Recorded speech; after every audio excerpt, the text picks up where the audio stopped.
On day 1, I spawned into the amaranth field as a blinged-out diamond monkey! Ooh, I'm so shiny, even if I am a little baby monkey! I hopped around and started exploring the fields. It was so cool and colorful. It seemed like this was going to be a really fun adventure. Until a huge, terrifying creeper spider broodmother started crawling towards me. I'd never seen anything like it. Oh my goodness, you're certainly interesting. I don't think you're being sincere. You don't think I'm interesting at all, do you? You actually think I'm strange and frightening. What? No, you're putting words in my mouth. Well, unlucky for you, I am strange and frightening. And so are my many children. You have children? Yes, so many. And within 100 days, we will rule the world, and every other creature will be destroyed. Starting with you, you glittering little monkey. Creeper spider broodmother fired a powerful exploding fireball at me that blew up the ground near my feet. I was nowhere near powerful enough to fight back. All I could do was run away as fast as I could. That broodmother didn't seem nice. I don't want it and it's young to rule over the world, so I better find a way to stop it before it gets out of hand. On day 2, I began to explore more of the amaranth fields, taking in the sights and trying my best to learn my way around this interesting, beautiful biome. Hopefully, without running into any more trouble from the broodmother creepy spider or her creepy crawly kids. While I was roaming around, I checked and noticed I had 10 hearts. Not tons of health, so I'd have to be careful not to take too much damage. Lucky for me, I found some apples growing on a tree, out of reach for ordinary chumps walking around on 2 legs. But with my diamond monkey agility, I was able to climb up into the branches and grab that sweet fruit. Suddenly, while I was enjoying my apples up in the tree, I heard a telltale hissing coming from below. I peered out and was met with the sight of a creeper down below. There you are. The broodmother said there was a lost little diamond monkey out here all alone. Go away! I don't want any trouble! Then you never should have wandered up that tree. You're in the perfect spot for some exploding. The creeper started getting ready to blow. I looked around, trying desperately to find an escape route, but there was no tree close enough for me to jump to. I tried to distance myself from the impending blast and braced myself for the loud boom, when all of a sudden, nothing happened. I looked back down, and someone had attacked the creeper, stopping it exploding at the last minute. A phantom fox. You, come with me quickly. More will be on the way, so we have to get out of here. Say no more. On day 3, the phantom fox led me through the amaranth fields after saving me. We walked quite a distance from where the creeper had found me before finally arriving at a campfire in a clearing. We'll be safe here. Perhaps now we can be acquainted. I am Philo of the Phantom Fox clan. Nice to meet you. My name's Zozo. It's been a while since the amaranth fields have played host to a diamond creature. This can only be a good omen though. We will need all the help we can get to defeat the broodmother. Oh yeah, I had a run-in with her. Not a fan, I'll tell you that much. Philo and I were soon joined by another, a wise old wind serpent. He explained more about what was going on. The creatures of the amaranth fields used to live in perfect harmony, but the broodmother sought to disrupt all of that and use her spiderlings to control the entire world. We must unite and stop her. Well, I'm no parenting expert, but I don't think she should be making her kids take over the world with her. I'll do what I can. Then welcome to our resistance, Zozo. You are one of us. Philo will guide you. There is much to be done. From day 4 to day 5, Philo and I went off together to search for an ideal location to set up shop. We'd need a base, a place to call home, if we were going to reunite the creatures of the fields and put a stop to the broodmother's schemes. So I knocked down some trees and gathered up some wood. I had enough to craft a wooden pickaxe, and then we went off looking for something stronger, stone. Before long, I had gathered up enough stone to make a full set of stone tools. There was even enough left over to make a snazzy stone sword. Now, I could defend myself if any more mean mobs showed up. Turned out, that was just about to happen. It was while I was building the first few rooms of our base that an icy creeper snuck up on me.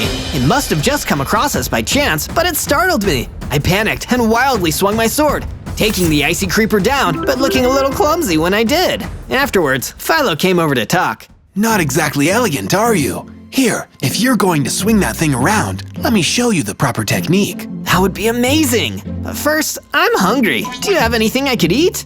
Oh, fine. Here are some apples. Now, follow me. Philo imparted some Phantom Fox wisdom to me and taught me how to fight. I could feel myself getting stronger. I now had 30 whole hearts. Philo even taught me a brand new power too, a freezing ice blast. Ice powers. It makes sense, seeing as I'm so iced out. From day 6 to day 8, Philo sent me off to the Cherry Blossom Forest to gather resources. We needed some wood for the roof of our base, and there were far more trees here than the Amaranth Fields. Plus, he said I'd need to learn my way around the world if I was going to help the other creatures stop the broodmother. But while I was on my travels, chopping down trees and minding my own business, I noticed someone in a spot of trouble nearby. A stranger looked like they were being attacked by a basalt snake. Away with you, beast! Unless you want me to rock the house down! The stranger must have been a geomancer. Who else would make such an awkward rock pun? As he ran away, I drew my stone sword and decided to help out. This was it, my first taste of combat. I attacked the basalt snake. It was a slippery enemy, dodging out of the path of my swings and then lunging towards me when it found an opening. I was barely able to leap out of the way in time, saved at the last second by my monkey agility. At last, I saw an opening and took my chance, landing the winning strike. Not bad going there, lad. You're clearly not one of the broodmother's lackeys. Tell you what, you fancy giving me a hand, taking care of some of that creepy spider's creepy spawn? Sounds good to me. That ought to slow her down. From day 9 to day 10, I went with the geomancer deeper into the Cherry Blossom Forest, looking for a nest where some of the creeper spider broodmother's children were hiding, waiting for the command to take over. We were trying to sneak up undetected, but suddenly we were ambushed by one of the creeper spiderlings. It was way smaller than the broodmother, but it was still creepy. Mama said you can't be here. I'm gonna tell on you. I fought as hard as I could, but the creeper spiderling was far too tough. Every time I tried to corner it, it would scuttle out of reach. I had no choice but to retreat. I was a little disheartened. If I couldn't take on one of the broodmother's offspring, what chance did I stand against her? Don't be so hard on yourself, lad.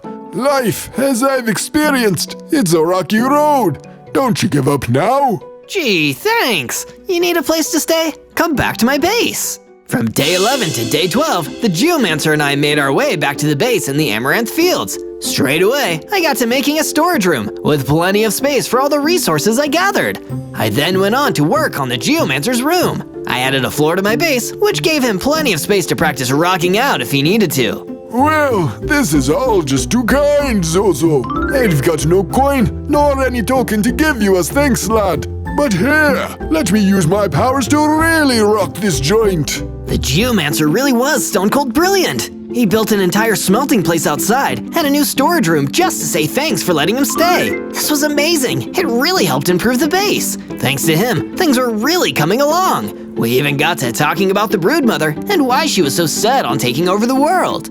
I've been studying the fauna of this place for quite some time. It really is fascinating. All the creatures here are bestowed with great power. The broodmother has the power of dominance, the will to take control of everything. But what's interesting is there is a creature made to be the embodiment of good and selflessness.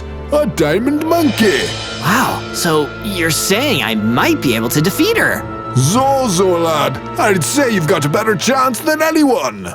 Later, I paid a visit to a nearby mine and dug up some iron ore. Now I could put that brand new furnace to good use. I turned the ore into some iron ingots, then smelted those with iron replacements for my sword and pickaxe. While I was gone, the geomancer placed down some fences to make a sheep pen. I lured some sheep in to make a farm. From day 13 to day 15, I spoke to Philo about what I could do to get stronger. He suggested that I should head off on a small journey to do some hands-on training. You're sure about this? Of course, you're a diamond monkey, and that means you're the living embodiment of all good. And being good means banishing evil, so go do some banishing. I headed back to the Cherry Blossom Forest, although I wasn't exactly sure how I was meant to banish evil. That seemed like more of an ongoing life goal than a simple training exercise. I didn't get too much time to think about it though, before I was confronted by another angry creeper. Hey, my twin brother was sent to catch a diamond monkey like you for our master, the broodmother, and he never made it back. Yeah, my Phantom Fox friend sort of destroyed him. He did what? Oh, you're so gonna pay. The creeper came at me. I leaped back to a safe distance in case it exploded. I used my diamond monkey reflexes to stay out of range of the creeper's explosive radius, then hopped in close when it was safe to deal some damage with my iron sword. Finally, I was able to finish him off. But that wasn't all. The defeated creeper dropped a health potion, which gave me a whole 60 hearts when I drank it. The whole encounter had given me the experience to teach myself a brand new move too, the knockback punch. From day 16 to day 19, I ventured out further and came across the deep canyons stretching as far as the eye could see. I had to be careful traveling the higher ground. One wrong step and I'd have a really nasty fall. But it was while traversing my way down to the lower depths of the canyons that I happened to stumble across something pretty unexpected. It was an old journal that somebody must have dropped. I picked it up and took a look, reading some of what was written inside. It started happening much sooner than we thought. The bad needs good to counter it. It can grow and grow. That's why the brood mother is getting stronger. We need balance, otherwise her evil power will grow until it cannot be contained. It will sweep across the world under the many legs of her and her spawn, unless we can find someone who as good as she is bad. Suddenly, while I was reading, I heard a familiar hissing drawing near and turned to see a group of creepers behind me. There he is, boys! That's the diamond monkey who took out Jim! Oh, and that the brood mother wants us to destroy too, I guess. Jim was old school, one of the good ones, man. Jim? That other creeper? Yeah, our twin! Why are so many of you twins? Well, that's a funny story, actually. You see, all creepers, get 'em, boys! The creepers attacked, but I was feeling confident. After all, I'd only just taken down one of them and gotten stronger as a result. So swinging my sword the way Philo had taught me, I made quick work of dispatching this new group of creepers. From day 20 to day 22, I made the long journey back to the Amaranth Fields. I hadn't returned to base in a few days, so I thought it was about time for a rest and a resupply. Once I was back at my base, I headed back to the mines, gathering up some more iron ore from a vein deep underground.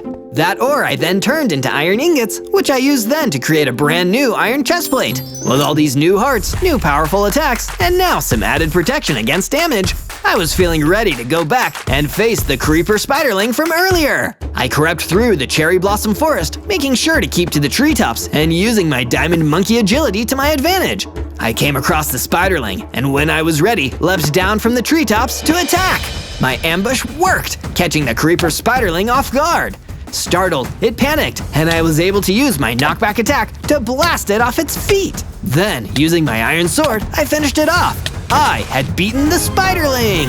But all the commotion had attracted some unwanted attention from someone I didn't realize was nearby, the broodmother! Ha! You think that's all it'll take to stop me? Destroy my spiderlings! I don't even care! Even if you're able to kill just one, there will be two more ready to take its place. Look, you're only this powerful because there was no one good enough to cancel out your bad. But I'm around now, and a diamond monkey is the embodiment of goodness. So why don't we call this a stalemate? You and your creepy kids can call off this world domination plan. Just leave everyone alone, and we'll leave you alone. Oh, but I'm not interested in there being balance. I don't need there to be good. Once my children and I have covered the world, then all that exists, all that is good or bad will be for me to decide. And you won't be around to stop me!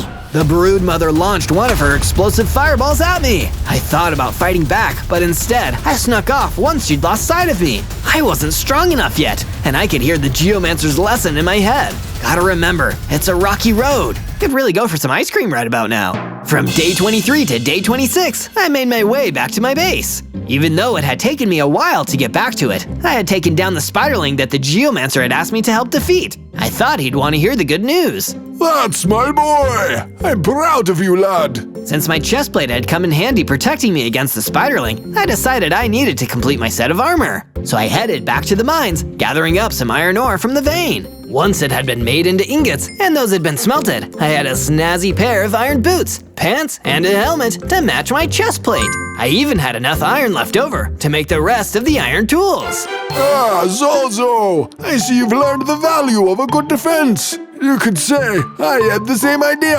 Ta-da! The geomancer had been back at it again, making upgrades to my base. This time, he'd constructed a roof on the house and a perimeter wall around the main base to protect the structure against attacks, just like a suit of armor. Great minds really did think alike. From day 27 to day 31, I decided I would head back through the canyons. After discovering the book I had found there, I was wondering if there was any more useful information waiting to be uncovered nearby. I didn't come across any more dropped journals, but I did meet a friendly leopard. My name is Lorne. Delightful to meet the one who cleared out some of those pesky creepers. But be on your guard, my friend. There are more out here, and far worse monstrous creatures have aligned themselves with the wretched broodmother. Thanks for the warning, Lorne. If it's not safe out here, then you should head back to my base. Many thanks to you. I never thought I'd be lucky enough to witness a diamond monkey's selflessness again. Searching around, I didn't find much else of interest, so I headed back to base not long after. Once there, I harvested some sheep's wool from the farm and used it to make some decorative banners that really livened the place up. But my excitement was short-lived, as Philo ran up to me in a blind panic. Zozo, come quickly. Our friend is in need of your help. From day 32 to day 35, I rushed after Philo back towards the campfire area. The wind serpent was under attack. There was no time to lose. He had set me on my path, and now I needed to help him. When we arrived, there were creepers coming from all directions. I had never seen so many in one place before. The hissing and rustling they all made was deafening. I climbed a tree, trying to get closer to the wind serpent in order to save him. I could see him fighting back against the creepers, but while his back was turned, one behind him started smoking. Look out! Boom! The creeper set off an explosive chain reaction, causing a bunch of others around it to also explode. By the time the smoke had cleared, only a few were left, but the wind serpent had been caught in the blast. No! I leaped down from the tree and attacked the remaining creepers. I finished off what was left of them, but it was far too late to save my friend. From day 36 to day 39, I tried to take my mind off of what had happened. I decided I'd go somewhere quiet to be alone with my thoughts and ended up wandering into the aspen forest. While I was there, thinking about the poor wind serpent, someone came up to me. It was a green manticore. Excuse me, I couldn't help notice the glimmer of a diamond monkey. Aren't you meant to be the embodiment of goodness? Yeah, I suppose, although I'm not feeling too good right now. Well, sorry to bother you, but I just wanted to ask for your help. The manticore showed me to the source of his troubles, a horrifying undead scorpion. I pulled out my sword and rushed into battle. The undead scorpion was vicious, swiping at me with its tails as I tried my best to defend. With a blast of my knockback attack, followed up with a combo of an ice blast, I was able to defeat the monstrous creature. Oh, thank you so much. That thing was so menacing. The green manticore explained that some creatures believed the power of the broodmother's bad was still getting stronger, so much that it was raising creepy creatures from beyond the grave. I had to stop this! From day 40 to day 43, I headed back to base to recollect myself and see if my friends had any more advice on how I could get strong enough to stop the broodmother. Much to my surprise, they had been working on improving the place while I had been gone. Philo had even made some nice new bookshelves and couches and came to me with a special request. Zozo, with all this extra space, I think my friends from the Phantom Fox clan would feel very at home here. What do you think? Philo, if they're anything like you, then we'd be lucky to have them here. With that, Philo let out a loud screeching call into the air to draw in his fellow Phantom Foxes. Before long, even more of them had started slinking out from the amaranth fields, and I welcomed them to their new home. Then, a familiar feline face showed up. It was Lorne the leopard. Glad you made it. Greetings, friend. Forgive me, but I am in need of your help.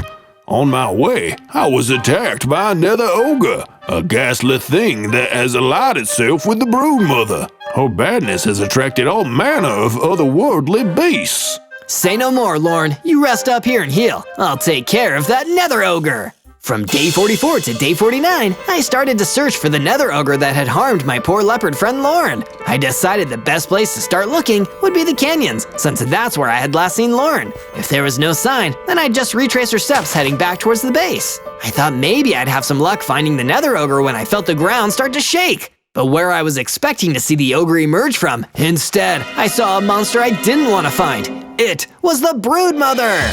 Ah, there you are. I've been looking all over for you. Get back! How did you even find me? Oh dear, the oh-so-goody-goody diamond monkey doesn't know. Wait, you managed to find me in the aspen forest too. How do you always know where I am? You should really pay more attention. My spiderlings are everywhere. They're very good at hiding, and they tell me everything they see. You're spying on me? Why? Well, I can't have you finding my nest, can I? And you're completely oblivious to where it is. Let's keep it that way. Something snuck up from behind me. The legendary silver skeleton! The broodmother tricked me into an ambush. The mighty silver skeleton took up its weapon and came at me, and I had no choice but to fight back. From day 50 to day 53, I crossed swords with the silver skeleton. I tried my best to spot where the broodmother had got to, but she had scuttled back to the shadows, leaving her undead minion to finish me off. I did my best to parry each of his moves and tried to take a swing at him when I could. But then, I had a thought. If the broodmother's spiderlings were really watching me, then why not make sure she knew exactly what I could do? I froze him to the spot, so he was stuck fast and couldn't move. One more strike with my blade, and he was defeated. I had done it, but frozen pieces weren't the only things that fell to the floor. Among the icy remains of the silver skeleton were some mystical diamonds. I reached out to grab them and instantly had a flashback. I could see another diamond monkey like me. He wandered the same places, met the same friendly creatures, but there was one difference. Back then, there was balance. I wondered what happened to him, where he had gone, and how it had caused good and bad to become uneven. Took those mystical diamonds with me. I had a great use for them in mind later on. From day 54 to day 57, now that the distraction of the silver skeleton was dealt with, I continued my search for the nether ogre. When I ventured further into the canyons than I'd gotten before, it didn't take me long to track him down. There was no time for chit-chat with this monster. He came right at me, ready to attack. I guess the mobs that the broodmother was teaming up with weren't all the brightest bunch, but they were some of the baddest. The ogre was big and strong. Its heavy fists were like huge boulders. I had to remember to use my smaller size and stature to my advantage, keeping out of the way. But without any tall trees nearby, I couldn't leap up to safety. Eventually though, the nether ogre's angry swings and the frustration at not being able to catch me soon got the better of him. He started to get tired, slowing down. And once he was almost worn out, bam! My kickback punch knocked him right off the mountain. With the nether ogre defeated, I headed back to my base in the Amaranth Fields to tell Lorne the good news. Why, thank you, friend. I'll sleep a little easier knowing that brood is gone. Say, Lorne, did you ever meet another diamond monkey before me? Of course. He was as kind and selfless as you, Zozo, but also wise and noble. Nobody knows where he went. Perhaps his time was up. But once he was gone, much of his goodness left with him, apart from that which he passed on to others. That's what's allowed the broodmother to gain such power. There was an absence of good in the world, so she filled it with bad. From day 58 to day 62, I decided to do some work on the base. After all, with the whole Phantom Fox clan here, the place needed some improvements. I expanded the pen that was holding the sheep, making more room so that more of them could fit in. More sheep meant more wool. Then, I had to get working on my idea to use the mystical diamonds I'd picked up from the silver skeleton. Problem was, I didn't have enough to actually make anything. Maybe I could find some normal diamonds to make up for it. Sure enough, I headed down into the mines and found just what I was looking for. Diamonds, and plenty of them. I started chipping them out of the stone wall, and before long, I had enough for my plan. I used the diamonds, both the normal kind and the mystical ones, to craft myself a brand new diamond sword and a pickaxe to match. Now I could dish out a lot more damage. Zozo, come take some time to relax, sit with us a while, and see the good you're putting back into the world. Philo invited me to come and hang out with him and the rest of his Phantom Fox friends. They'd really made the base into a more homely place, with a roaring fireplace and a nice living area where we all sat and chilled for a while. Philo also mentioned that they built a small cottage home for themselves and connected all the buildings with a nice path. The base was really coming together. From day 63 to day 66, I was finishing up a few minor improvements on my base when the Geomancer came to me with a new lead on what our next move should be. I've been feeling a rumbling, lad. Tremors in the ground. The stones, they speak to me, rocking my very soul. Okay, and what's the sound of the underground saying? It might be telling me where the broodmother's lair is. There's a lot of movement in the cypress swamplands. It is a vile, putrid place. No wonder the broodmother feels so at home there. I'll check it out. I headed off to the location the Geomancer pointed out. He was right about one thing, the place was gross. I had a weird feeling while I was there, almost as if I was being watched, and not just by the broodmother spiderlings. Suddenly, I got startled by a warped phantom. I got ready for a fight, thinking that this was another undead being that the broodmother had raised. But to my surprise, he was actually friendly. Oh, thank the heavens, a diamond monkey. goodness will be restored, and then I can rest again. That foul creeper spider broodmother dragged me out from my eternal slumber, but I was at peace. I'll do what I can. Hey, maybe there's some way to get you back to wherever you were before. If you could, that'd be wonderful. From day 67 to day 70, I traveled across the cypress swamplands with the warped phantom, and we soon came across the source of the trouble. One of the broodmother's minions, the wither spider, had disrupted the phantom's tomb, and it was stopping his spirit from resting. So I leapt into action to give the ghost a hand. I wasn't anticipating such a tough fight, but even with my new mystical diamond sword, the wither spider was standing strong. I made a split-second decision to hit it with an ice blast attack, then strike it again with my mystical diamond sword, finally getting rid of it for good. Oh, thank you very much. Back to peace I go.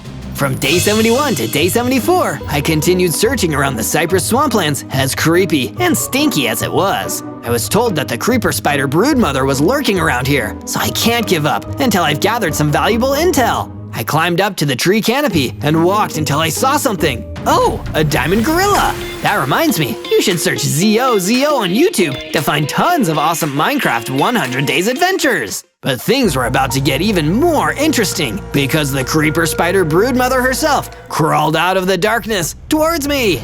Welcome, Zozo, you silly little monkey. If I knew you were coming, I would have made tea. Instead, I'm going to make a fool of you. Look, I don't necessarily think we need to fight. It's all about finding the balance between good and evil. We can find that without needing to fight each other. You want balance, I want domination. And I know exactly how to get it. I've created so many creepers and so many creeper spiderlings. And in the end, if I have enough, them all blowing up at once would destroy the entire overworld. So everyone needs to do what I say, or that's exactly what will happen. That's diabolical! It's effective! You could learn a thing or two from me. Now run, little monkey, run! The creeper spider broodmother fired another exploding fireball, and I ran for my life! From day 75 to day 78, I was sitting around my base, confused and afraid. Just couldn't stop thinking about what the creeper spider broodmother had said to me. Would she really blow up the entire overworld to get what she wants? That's a level of evil I've never even seen before, and I'm not sure any good would ever balance that out. But I was able to calm down with the help of a distraction, a visit from Lorne the Leopard. Zozo, take a look outside. I made a cool watchtower on the base, so we can keep an eye out for any approaching creepers. We'll be extra safe now. I took a look outside and saw that Lorne had done an amazing job on the watchtower. Seeing it made me forget about my doubts for a bit. And then, something even cooler happened when Philo the Phantom Fox approached me. Zozo, I've been discussing with the rest of the Phantom Fox clan, and we've decided to give you one of our most treasured family antiques to use in your fight against the creeper threat, the magical enchanted guitar. Wow, this is amazing! He passed me the guitar, and the second I equipped it and started to play a sick tune, I found my power growing. I reached 100 hearts, became bigger, stronger, and now had a new special ability, firing a powerful green laser. I'd hate to be the creeper spider broodmother now.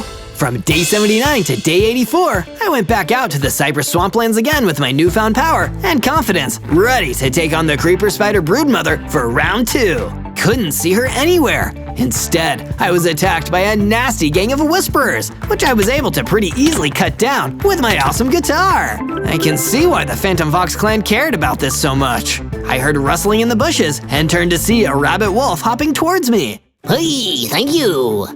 You're welcome. But for what? Those whisperers have been a pain in my butt forever, and you finally took care of them. Here, and the spare diamond helmet. It didn't fit me anyway. Oh wow, thank you! I'm better guarded now than ever before! From day 85 to day 89, I returned to my base, eager to show my friends my new shiny diamond helmet, when I saw a little gang of creepers crawling into my base, closing in on an innocent big axolotl. Oh no, I need to run them off! I fired ice blasts and swung my sword until the creepers were gone. Thankfully, none of them exploded near any of the structures on my base, but that didn't mean I could let them get away. But during the fight, I also saw that a creeper was running towards the innocent big axolotl. I couldn't let that happen. I ran over and destroyed the creeper immediately, even while the others ran away. But the big axolotl was extremely grateful for the help. Thank you, Zozo. I owe you my life.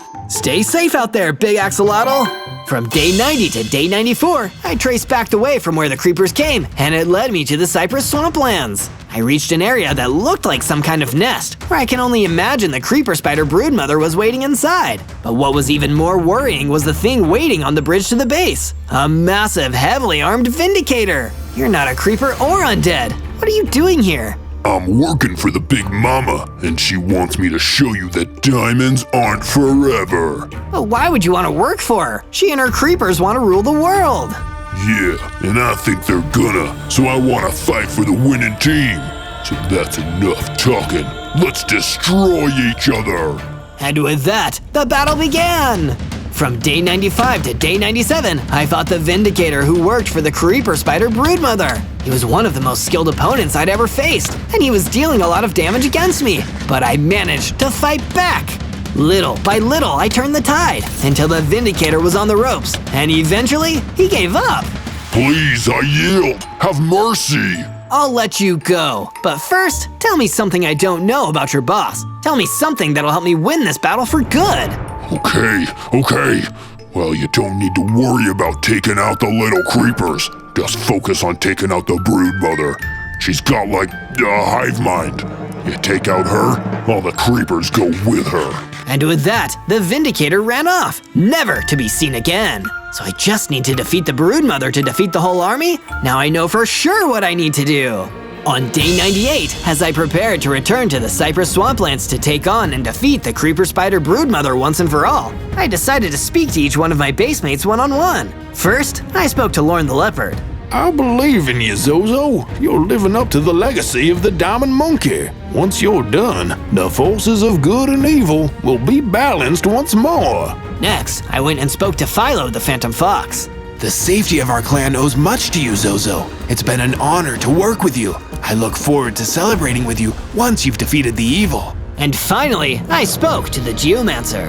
You're gonna squish that nasty spider like a big old newspaper, Zozo.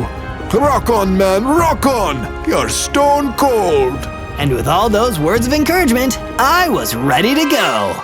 On day 99, I made my way back to the freaky, stinky cypress swamplands. I'd conserved all my energy, ready to unleash it in one big, awesome final battle with the creeper spider broodmother. I know the truth now. If I can defeat her, then I'll defeat her entire creeper army. But there was one problem in the way. The creeper army I was just talking about, all surrounding and guarding the creeper nest.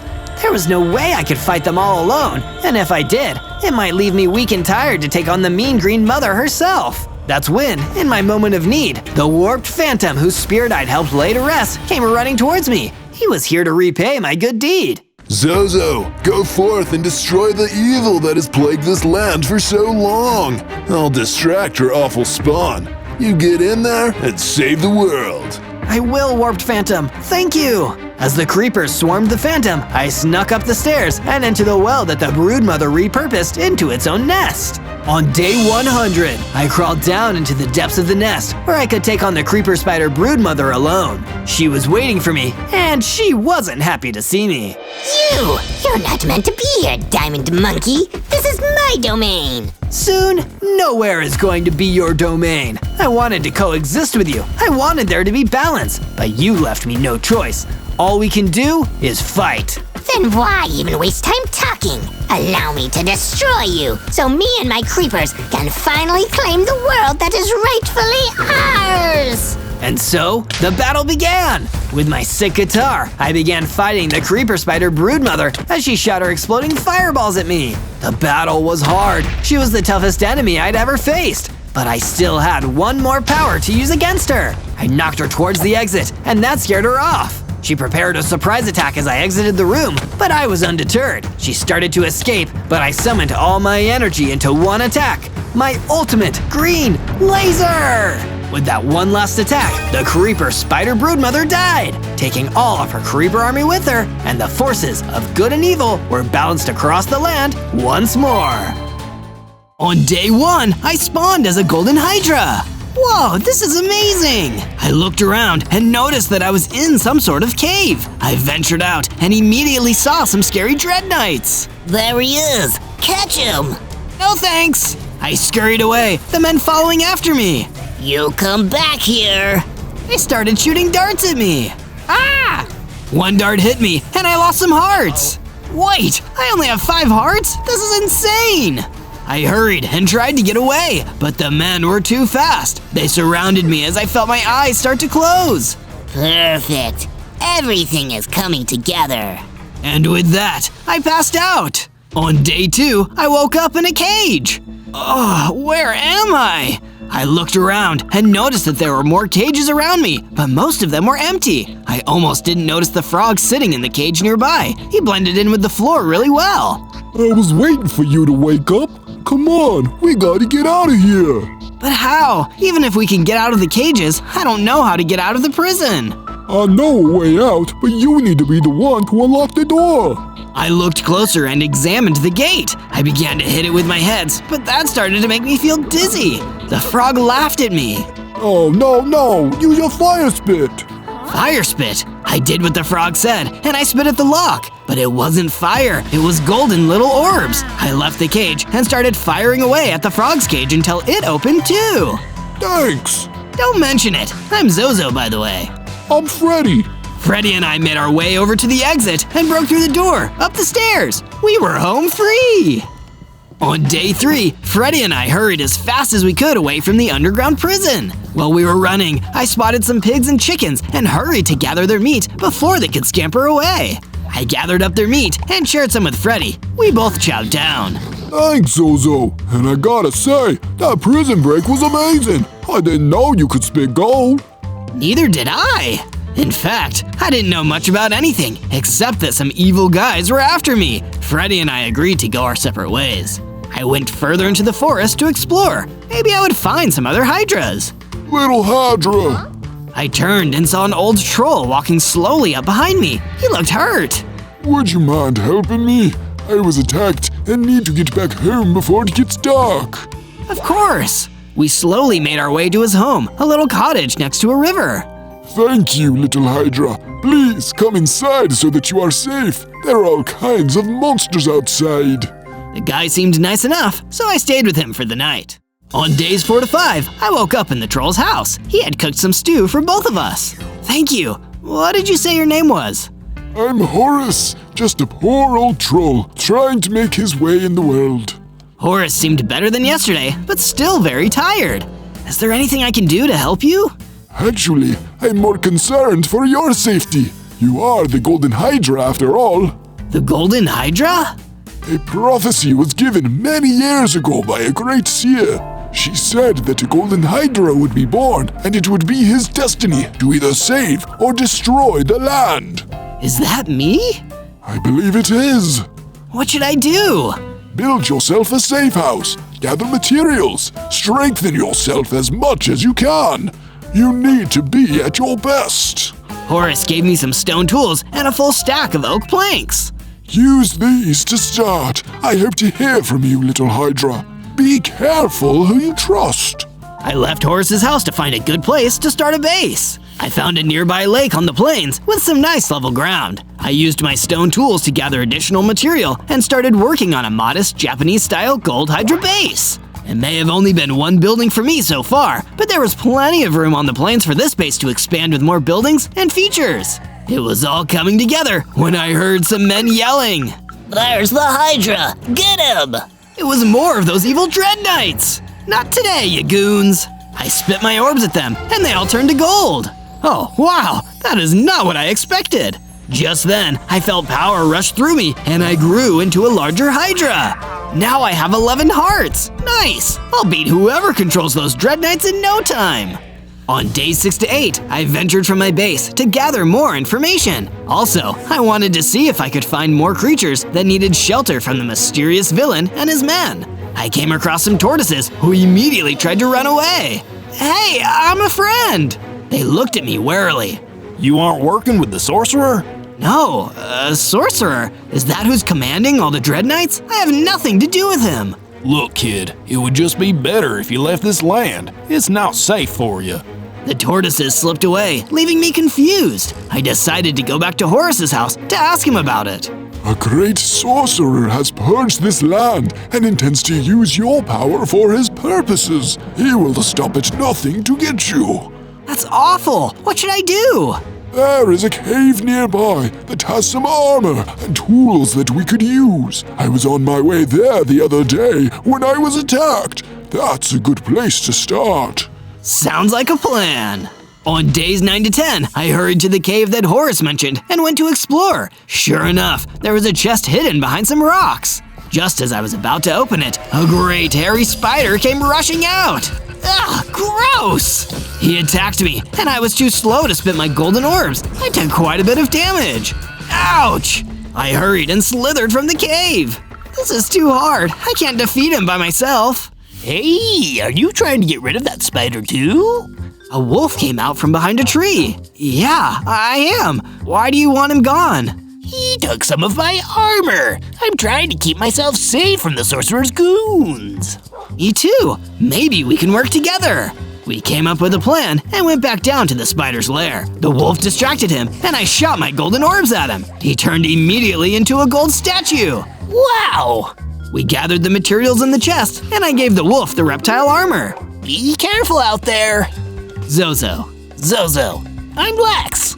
Thanks, Lex. Take care of yourself. On days 11 to 12, I returned to Horace. At first, he was happy, but when I told him that I'd given Lex the armor from the chest, he got really mad. The other animals don't matter, little Hydra. What matters is that you're strong. He was acting really weird, but I couldn't blame him. He was probably scared of the sorcerer and just wanted us to be safe. You've done well, but this isn't enough. Now you must travel to the Black Forest and gather more strength potions left there by wizards of yore. This is important, little Hydra. Don't trust anyone besides me. Defeat anyone who stands in your way.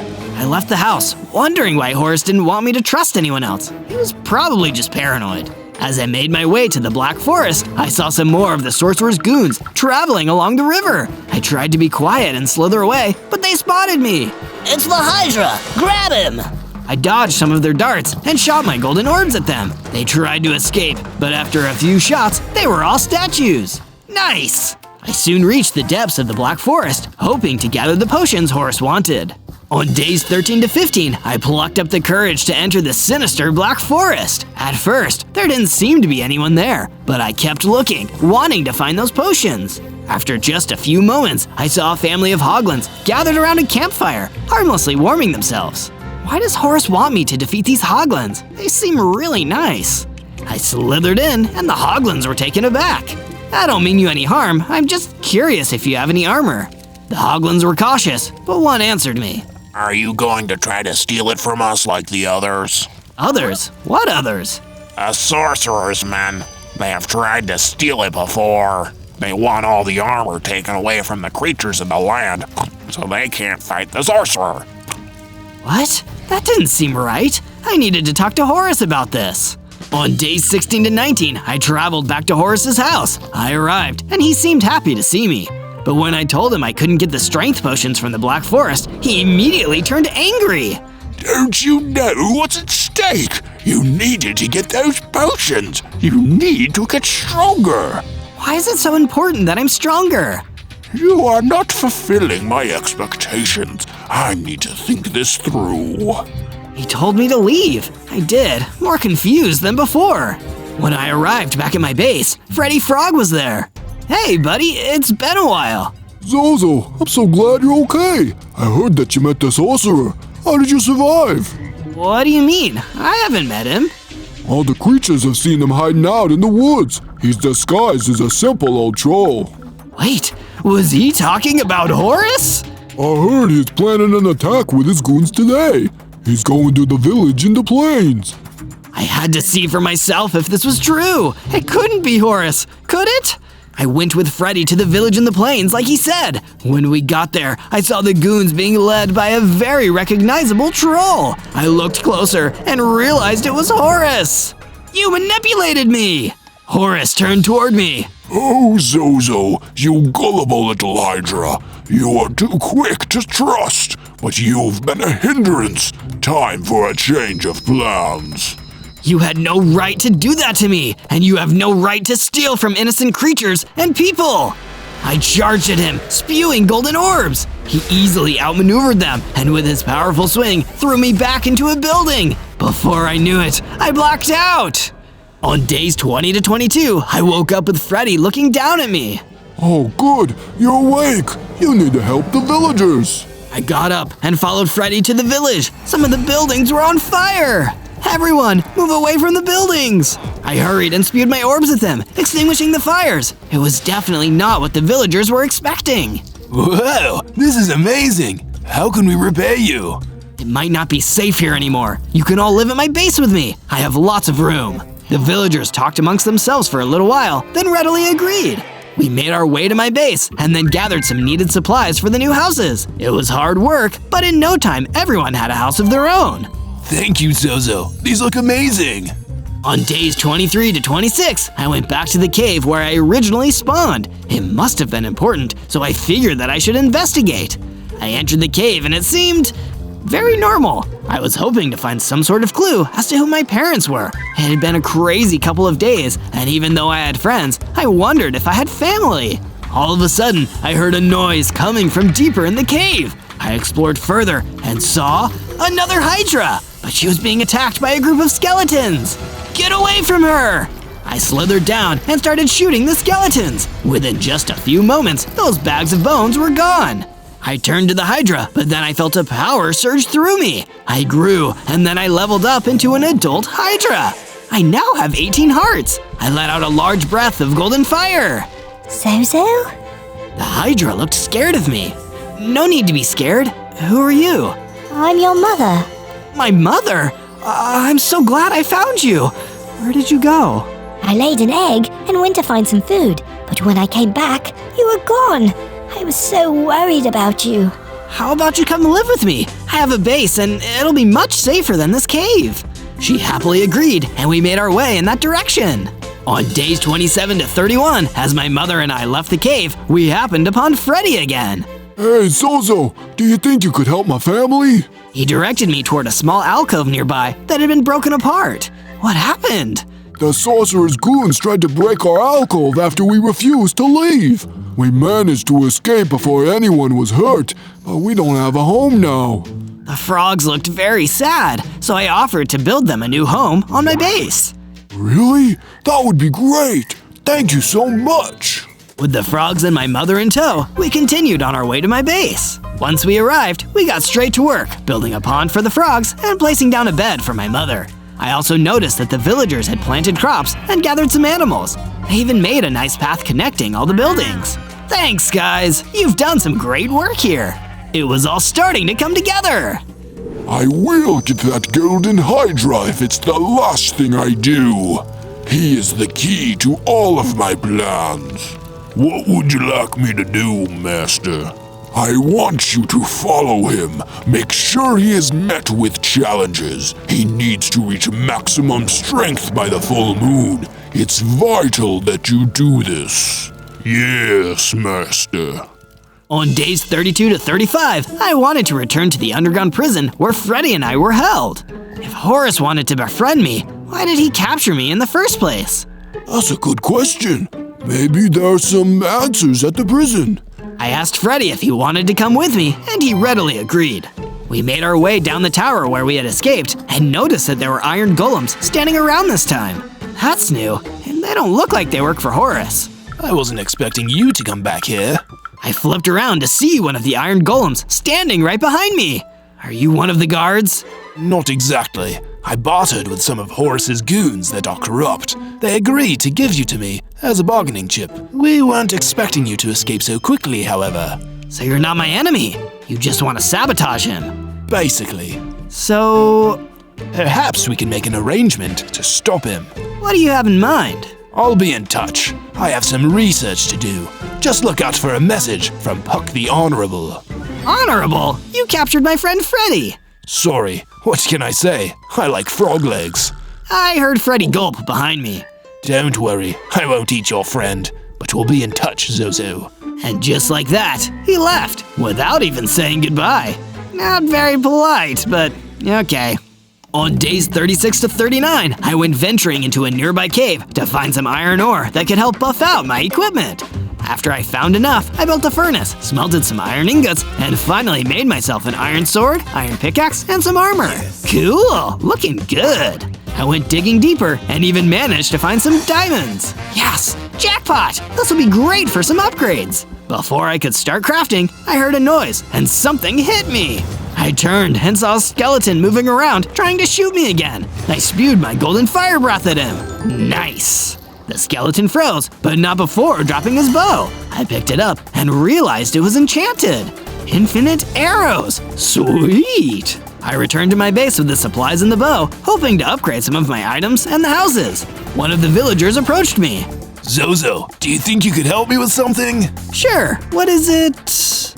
Bradley, and it's about our home. I thought I had gathered everything when we came here, but I left something important there. Would you come with me? I don't feel safe going by myself. Of course, let's go! On days 40 to 43, Bradley and I ventured back to the village on the plains. We hurried to the house to grab his item. What is it you needed so badly? He rummaged around his room under his bed and then whooped in victory. Got it! Is that a paintbrush? Yeah, it's my lucky paintbrush. Are you serious? It's important to me.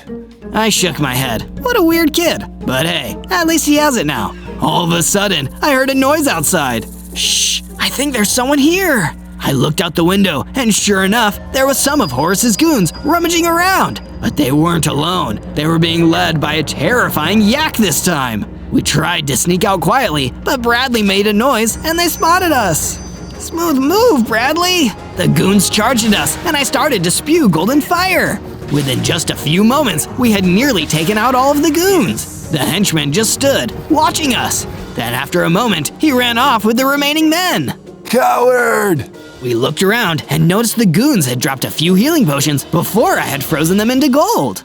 Nice! Now we have a little bit bigger of a potion stash, just in case. Sheesh, that was awesome! Was the paintbrush worth it, Bradley? Absolutely. On days 44 to 49, Bradley and I traveled back to the base. Once we arrived, I found a note on my door. Puck the Honorable sent me a message to meet outside my base near the river. It didn't take me long to find him. I've been doing some research about Horace and his plans. I think that if you are able to create a certain item, you can overpower Horace. Great! What is it? An amethyst sword. It's the one thing that will harm Horace, even if he reaches the full extent of his magical powers, and it may just save your life. What do I need to do? You'll need to gather 2 amethyst crystals and a stick. That's all you'll need to make it, though I can't promise those crystals won't be guarded by an incredibly dangerous mobs. Great. Sounds like a walk in the park. What? You expected saving the world to be easy? No, I just wish I hadn't been duped by Horace in the first place. Don't beat yourself up, kid. You'll get the hang of it. Huck handed me a paper with some instructions on it. This should help you. And just like that, he left. Again. I need to tell him it's polite to say your goodbyes.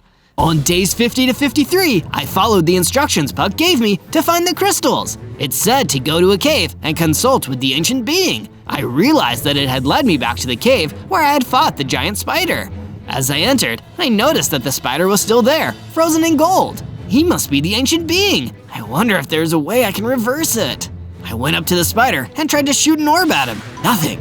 A fire breath, and also nothing. Then I tried to punch him. Suddenly, he turned back into his normal self. He looked down at me angrily. How dare you freeze me? I'm sorry. I was manipulated by the sorcerer to steal your items. But you did steal some of them from the wolf. He softened a little. I did. I was desperate and needed extra protection. Clearly, it did not work. What do you want? I was told that you have information about amethyst crystals. Yes, I was once a guardian of a great multitude of crystals, but I was forced to leave when the cavern was ambushed by an evil warden. It has been a great many years since then. Can you show me where it is? I cannot. When I desired to go back, it was no longer there. Some sort of shifting due to magic. I thanked the spider and left the cave. It was just another dead end. On my way back to the base, I noticed more of Horace's goons fighting a wolf. Hey, that's Lex. Maybe he'll want to help me. I approached as he finished the goons off. Hey, remember me? Zozo, you're alive! Yeah, I am. And I'm trying to defeat the sorcerer. I could really use your skills. Would you want to help me? I don't think I can, Zozo. I'm good at fighting his goons, but he's too powerful. I think you'd be better off on your own. Before I could even argue, he ran off into the distance. Well, that was underwhelming. Maybe he'll change his mind. On days 54 to 57, I went exploring a little more. I found myself close to where I had found Horace that first time. I wondered if he was still at his house. I decided to investigate. When I got closer, I heard voices. The master needs some items taken to him. Make sure they get there safely. It was the henchman I had seen earlier, the Yak! He had a few goons, and he was dragging some chests of things. It seemed like a good opportunity to attack. Hey, coward! The henchman turned toward me. You just can't get enough, can you? He sent the goons forward to attack. I maneuvered around them easily, and within a few moments, most of them were gold statues. The henchman got mad. Before I knew it, he attacked me. Ouch! How is he so fast? I felt my heart's dwindling. He slashed at me again, faster than any other human I had encountered. I tried to breathe my golden fire at him, but it was in vain. I need to get out of here! I hurried and slithered away, retreating into the bushes. Look who's the coward now! The henchman ran off. I didn't dare follow him. I was too weak and needed to go back home. If I can't defeat just one henchman, how am I supposed to defeat a sorcerer? He managed to take out a few of your men, Master, but he could not withstand my blows. He is not even close to being ready. Yes, he is weak, but he will get stronger. Just keep attacking. Send out as many men as possible. They're disposable. Will do, Master. On days 58 to 62, I made it back to my base. I was met with a much-needed surprise. Zozo, we made you something, sweetie. My mom led me to the edge of the base. Whoa, is this a statue of me? It was a HYDRA, but it wasn't completely gold. It was more of an orange color. Actually, it's a statue of your father. My father? I wanted to tell you earlier, but I didn't know if you were ready. He died right before you were born. He was trying to protect us. He couldn't wait to meet you, Zozo. I looked up at the statue. It's amazing. It's not done yet. We still need some more quartz for the teeth. Would you like to help us? Of course. I headed to the desert where I had previously seen some ruins made out of quartz and collected those materials for the statue. After giving the quartz to Mom, she quickly added the teeth to the statue, and now it truly looked magnificent. On days 63 to 66, I woke up to someone calling my name. I went outside. It was Lex. Hey, Lex, what's up? I went back to that cave with the spider, and to my surprise, he wasn't a gold statue anymore. Oh yeah, I should have warned you. No harm done. He actually told me that you were looking for a cavern with amethyst crystals in it. I think I might actually know where that is. Really? Show me. Lex led the way to a small desert. We finally arrived at what looked like a rock formation with a door. Great, let's just push open the door and head inside. We tried to push, pull, and roll, but the stone didn't budge. I even tried my golden fire on it. No luck. Maybe there's a special combination or code word? Maybe, but I have no idea what it might be. It was disappointing, but now I knew where it was. At least I could come back to it later. Let's head back. How about you stay with us? You don't have to be alone, Lex. He sighed. I know, I was wrong and scared, but I know you're our best chance at stopping the sorcerer. Thanks for not giving up on me. Of course, that's what friends do. Lex smiled and we headed home. On days 67 to 70, Bradley approached me again. Hey, Zozo, do you think you could help me with something else? Is it another paintbrush, Bradley? No, actually. I wanted to practice shooting with the bow I have. Do you think you could help me with some target practice? Of course. Where did you have in mind? There's actually an archery area near my old house. Maybe we can even bring some of the stuff back to the base. That sounds like a great idea. We headed back toward Bradley's old home. When we got there, we noticed some movement outside the houses. Hey, those are the tortoises I met earlier. They told me to take a hike. Maybe we should go. Then I noticed the tortoises were fighting each other over some food. I approached carefully. Hey, friends, remember me? Ugh, you again. We don't need your help, HYDRA. You're just making things worse for us. The sorcerer and his goons have driven us out of our homes, and now we hardly have food. The leader came toward me and snapped his teeth. I don't want to hurt you. He snapped at me again, and I had no choice but to spew golden fire at him. After he turned into a statue, I punched him. He quickly came back to life, looking surprised. Why did you do that? Like I said, I'm not here to hurt you. In fact, we would love for you to stay at our base. It's safe, and there's plenty of food. There's no need to fight each other. Thank you, Hydra. We are in your debt. On days 71 to 74, we made it back to the base. This time, we were met with an unwanted surprise. My mom rushed out to us. Zozo, they're attacking the base. We need your help. I slithered over and saw the yak and his dread knights waiting for me. Hey, you don't belong here! The henchman looked at me and, just like before, attacked in a flash. I still wasn't strong enough, but I knew I needed to protect my friends. Using all of my strength, I let out the largest burst of golden fire I could muster. Not bad, Hydra, but not good enough. Come and find me when you are ready. I'll be waiting with your precious friend. And before I knew it, the henchman left. I had managed to statuefy his goons, but he escaped again. Wait, what did he say about a friend? I slithered inside as fast as I could and realized that my mother was nowhere to be found. Mom? Mom! He took her, and I had no idea where she went. I retreated to my house, blind with rage. And then I started to cry. This was all too much. How was I ever supposed to defeat anyone like this? I stayed in my house for a while, not letting anyone in. Finally, after a long time, I heard a knock at the door.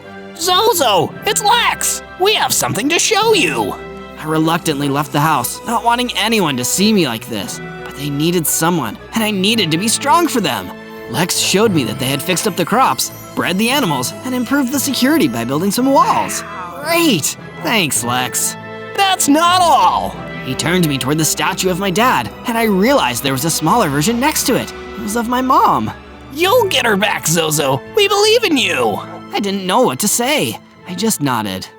And you are sure he is getting stronger? Yes, Master. He is almost to his full form. Excellent! Then the plan is working. The mother will eventually bring him to us. Good work. Thank you, Master. On days 75 to 78, Puck the Honorable left me another note. I met him at our customary spot next to the river. Hello again, Zozo. What do you want, Puck? Someone's in a hurry. I have important information and a gift for you. I hear you are having some trouble with Horace's henchman. I have some important information. His whereabouts. He actually lives very close to Horace. It's a bit hush-hush, but I have my ways. He handed me a map, and I went to grab it. Be careful, Zozo. You don't know what you'll find there. Give me the paper, Puck.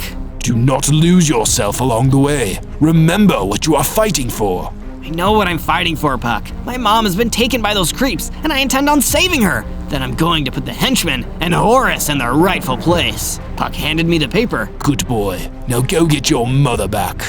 On days 79 to 84, I raced to the henchman's house. If there was a chance he had my mom, I was going to find her and defeat him once and for all.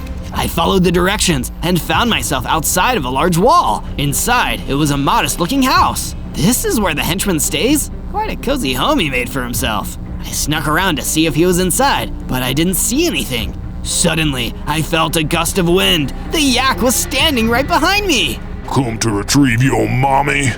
Coming after me was one thing, but involving my mom was a step too far. Your mother gave you everything, and you still can't save her. I'm going to beat you, Yak, for her! I felt a power grow within me, and I leveled up into a fully grown Hydra with 50 hearts. I got bigger, stronger, and even gained the claw strike ability. No, this isn't what was supposed to happen. Horace promised me I wouldn't be defeated by you. Be careful who you trust, henchman. And with a swipe of my claws, I defeated him. He burst into golden sparks and was gone. Zozo! I looked and saw my mother coming toward me. She'd managed to escape. Mom, did he hurt you? I'm fine. I'm so proud of you. Look at how strong you are. You look so much like your father did. I'm so glad you're okay. Come on, Mom. Let's get you back home. Oh, and before we go, I found this while I was imprisoned. I figured you might want it. It was a golden key. On days 85 to 89, my mom and I arrived back at the base. Everyone was so happy to see my mom, and they ushered us over to the statues. We almost finished it while you were gone, but we wanted you to put on the finishing touch. Freddy handed me a few glowstone blocks, which I added to my dad's statue, completing his fire breath. It was perfect. And I have more amazing news, Freddy! The golden key my mom found at the henchman's base. I think it's literally the key to getting into the Amethyst Crystal Cave. The henchman and Horus must have known that the Amethyst sword could foil his grand plan. That's why he had the key to unlock the cavern. I've got to get over there now! I rushed out of the base toward the desert. As I arrived at the door, I felt my heart leap. This is it. It's finally coming together. I used the golden key to open the door. Here I go. I made my way down the dark tunnel, which eventually opened up into a cave system. Inside were hundreds of glowing amethyst crystals, all being watched over by a warden. This isn't going to be easy. I got right behind it, and before it knew what was happening, I let out a large burst of golden fire. He let out a terrible scream, but he didn't turn into a statue. I took a swipe at him with my claws instead. This time, he screamed in agony. I kept swiping, avoiding his blows as best as I could. My hearts were dwindling, but after just a few more moments, the warden was gone. Yes! I hurried and collected as many amethyst crystals as I could hold before hurrying out of the cavern. Time to end this, Horus. On days 90 to 94, I exited the cavern, blinking in the sunlight. Nice to see you again, little Hydra. I looked and saw Horus standing right in front of me. I was about to swipe him into oblivion when his magic froze me in place. Please, none of that. I just want to talk. I stared at him. What could you possibly want to talk to me about? You've gone out of your way to torture me. Don't you see, Hydra? I have strengthened you. You have become the golden Hydra of the prophecy, all thanks to me. You had nothing to do with it. Oh, don't even think for a minute that you would have accomplished anything without me. I made sure that you had difficulties so that you could learn. I made sure that you would eventually get the potion that would bring you to full power. You sabotaged your own henchman? He was disposable at best, but think of what we can do together, little Hydra. We can rule this land together. Of course, it'll need to be destroyed before it can be built back up, but we can accomplish that if you follow me. Never. This is your last chance. Watch the world burn around you before I possess your mind or willingly serve me. I hissed at him. Very well. Somehow, Horus made all my amethysts that I'd worked hard and suffered to collect all disappear. Be sure to be at your best by the full moon, little Hydra. In the meantime, enjoy my wrath. I heard Horus laughing, and then it all went dark. On days 95 to 97, I woke up to pitch black. Where am I? Horus must have buried me underground. I looked at what I assumed was up and started to dig. It wasn't too deep, but by the time I saw sunlight, I was exhausted. I'm getting really tired of him. I tried to catch my breath, but then I noticed a note on the ground next to me. It read, Say goodbye to your honorable friend. My blood turned cold as I raced toward Puck's dungeon. No, please don't let me be too late. When I got there, the whole place was demolished. I looked around, hoping to find anything, and I heard a groan from beneath some rocks. Puck! I moved the rubble and saw him on the ground. He was in really bad shape. I guess Horus figured out who my sources were. You're going to be okay, Puck. Let me help you up. Puck coughed. Don't worry about me, Zozo. Go, protect your mom and your friends. He's heading to your base next. And with one last breath, Puck the Honorable passed. I let out a giant roar as I mourned my friend, but I had to get to my base. I needed to stop Horus before he caused any more destruction. On day 98, I arrived too late. What was once my base was now in ruins. I ran around frantically. Mom, Lex, Bradley, Freddy! I didn't hear anyone answer. I slumped down and was about to give up when I heard a small voice. Zozo? I looked up and saw my mom limping towards me. Freddy limped alongside her. Mom! Freddy!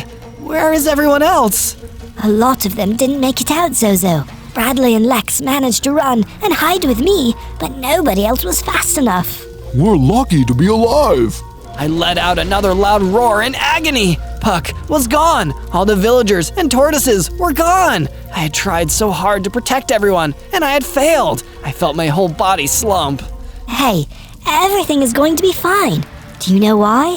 Why? You are the Golden Hydra, and you are going to put a stop to Horus and his destruction. Mom slipped me something. It was a key.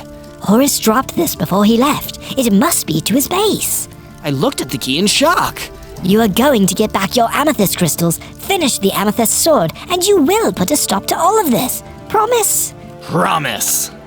On day 99, I headed to Horus's base. It had massive black walls, and inside there was a huge tower raising high into the sky. I carefully entered the front wall gate. To my surprise, the courtyard was completely empty. I explored a bit and located a back door, probably for the goons, and I used the key to get inside. Freddy, you're the best! I snuck up the passageway and went to open the door to the main chamber. A Dread Knight spotted me immediately. It's the Golden Hydra! I quickly took him out. So much for being stealthy.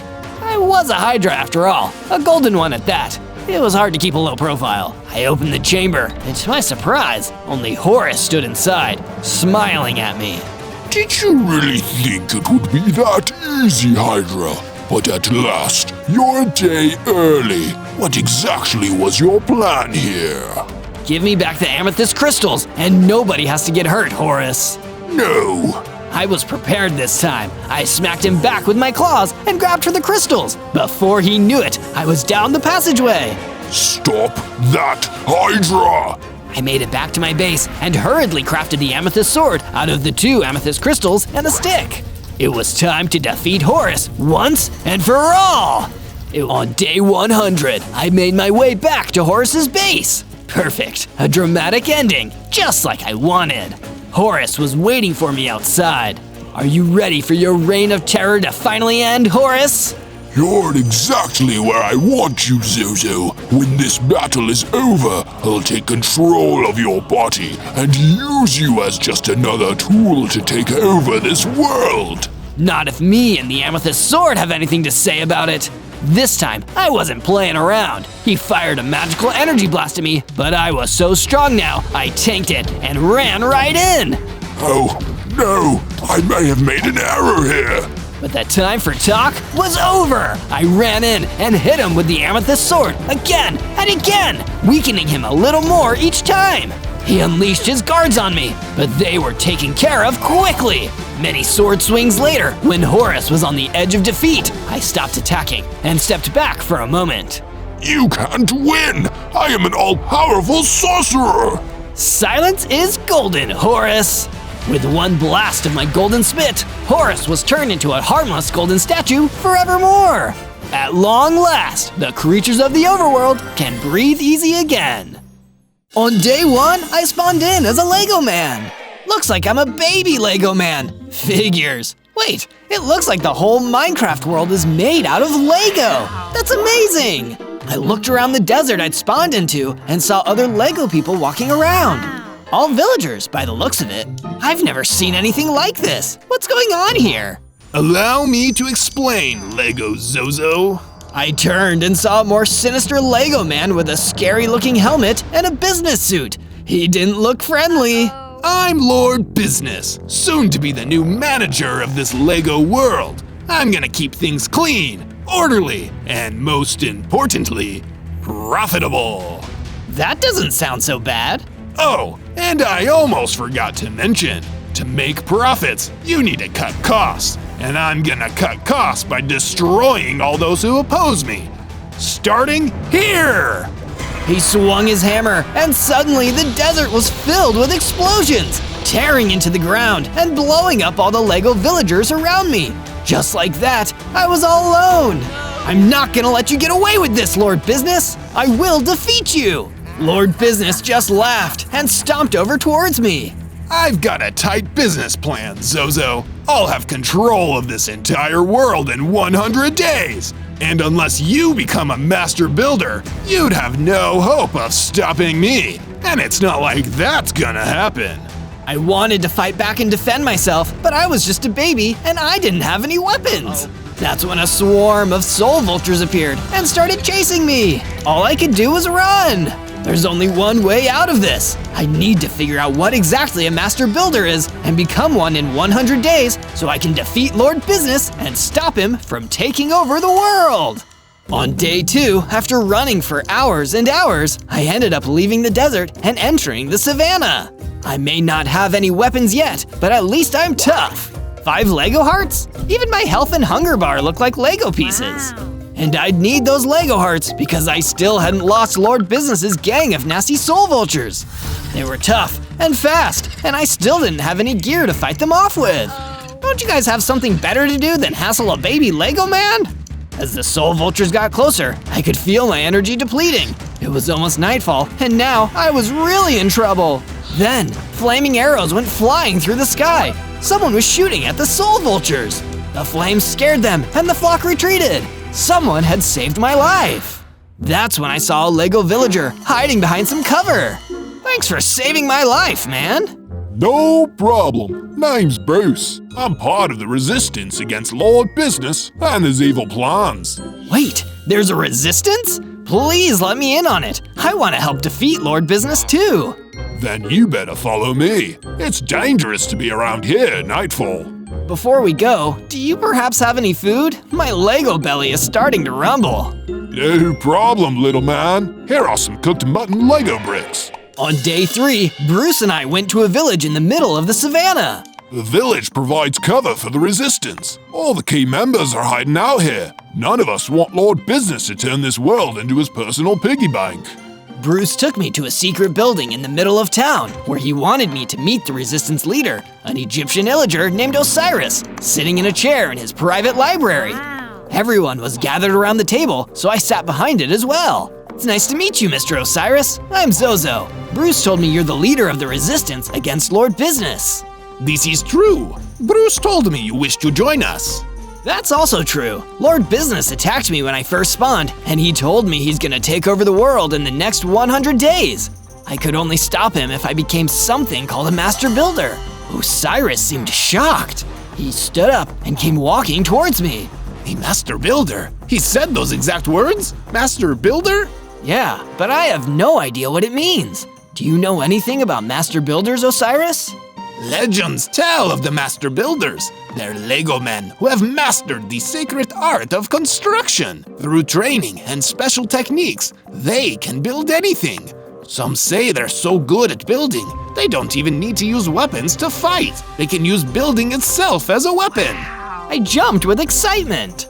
Oh my gosh, that sounds incredible! How can I become one?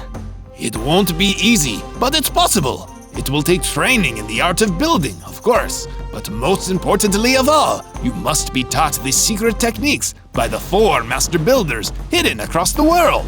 And if we are to have any hope of stopping Lord Business, you'll need to do all of this in less than 100 days. I waved goodbye and exited the secret building. On days 4 to 5, I began my first pieces of work and training. After all, I couldn't even think about seeking the other master builders until I'd completed some basic training. Tools! First, I gotta make myself some tools. So I went over to the nearby trees and started gathering up some wood. It wasn't easy to punch through the trees, but soon enough, I had enough wood to make a crafting bench, and then my first set of wooden tools. These look pretty cool, but a master builder needs better than wooden tools. Using my wooden shovel and pickaxe, I started digging into the ground until I hit stone and collected enough blocks to build myself a full set of stone gear, including tools and a sword. Because I was now an official part of the resistance, Osiris said I was allowed to build my base on the edge of the village, so I started using my spare wood and stone blocks to build the foundations of my base. The first step was building rooms for myself and Bruce, the Lego villager who'd saved my life in the desert. It's always nice to have a friend living with you. Bruce hurried towards me, looking frantic. Zozo, the building is gonna have to wait. I can see a bunch of zombies creeping towards us out of the savannah. We need to stop them. Luckily, I had my new stone sword, so I pulled it out and ran in, ready to kick some moldy zombie booty. You're messing with a future master builder here. You're gonna regret this. And they did, because it didn't take me long to defeat the zombies and return to my base, glowing with victory. That's when I started to change. I upgraded, getting bigger and gaining 2 hearts. 7 hearts? This is awesome! On days 6 through 8, I was wandering through the savannah until I reached a forest. I was collecting more wood for my base when I saw a wooden villager being attacked by this big and ugly-looking bug called a sectoid. But the wooden villager was fighting back, building walls between him and the attacking sectoid. I've never seen anyone fight like this before. Maybe That's when the wooden villager noticed me. Are you gonna stand there all day, son? Or are you gonna give me a hand with this thing?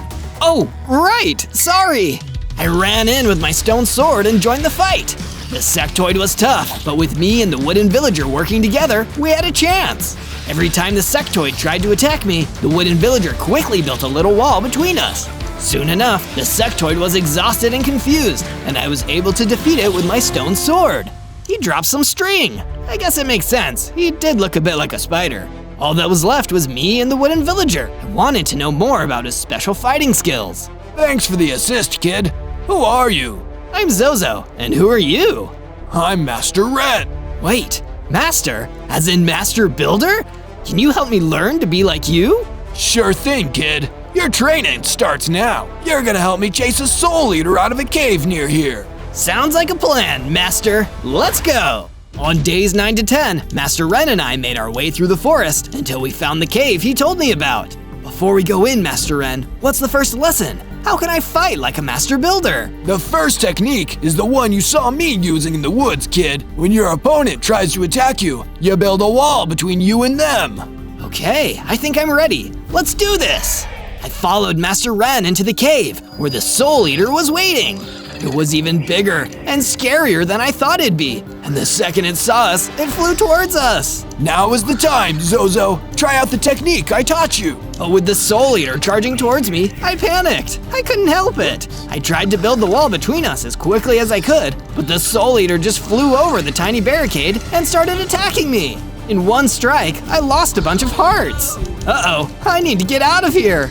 I ran out of the cave and Master Ren followed me. Felt so embarrassed to lose in front of him like that, but he didn't seem to mind. Perhaps I will need to train you more cautiously, young Zozo. How about you come stay at my base? You can train me more there. That sounds like a good idea to me. On days 11 to 12, I returned back to my base with Master Ren and started adding another floor to the base. This way, he can have his own room. I hope this is to your liking, Master Ren. Well, it's clear you have much to learn in the way of building. But thank you, Zozo. It'll do.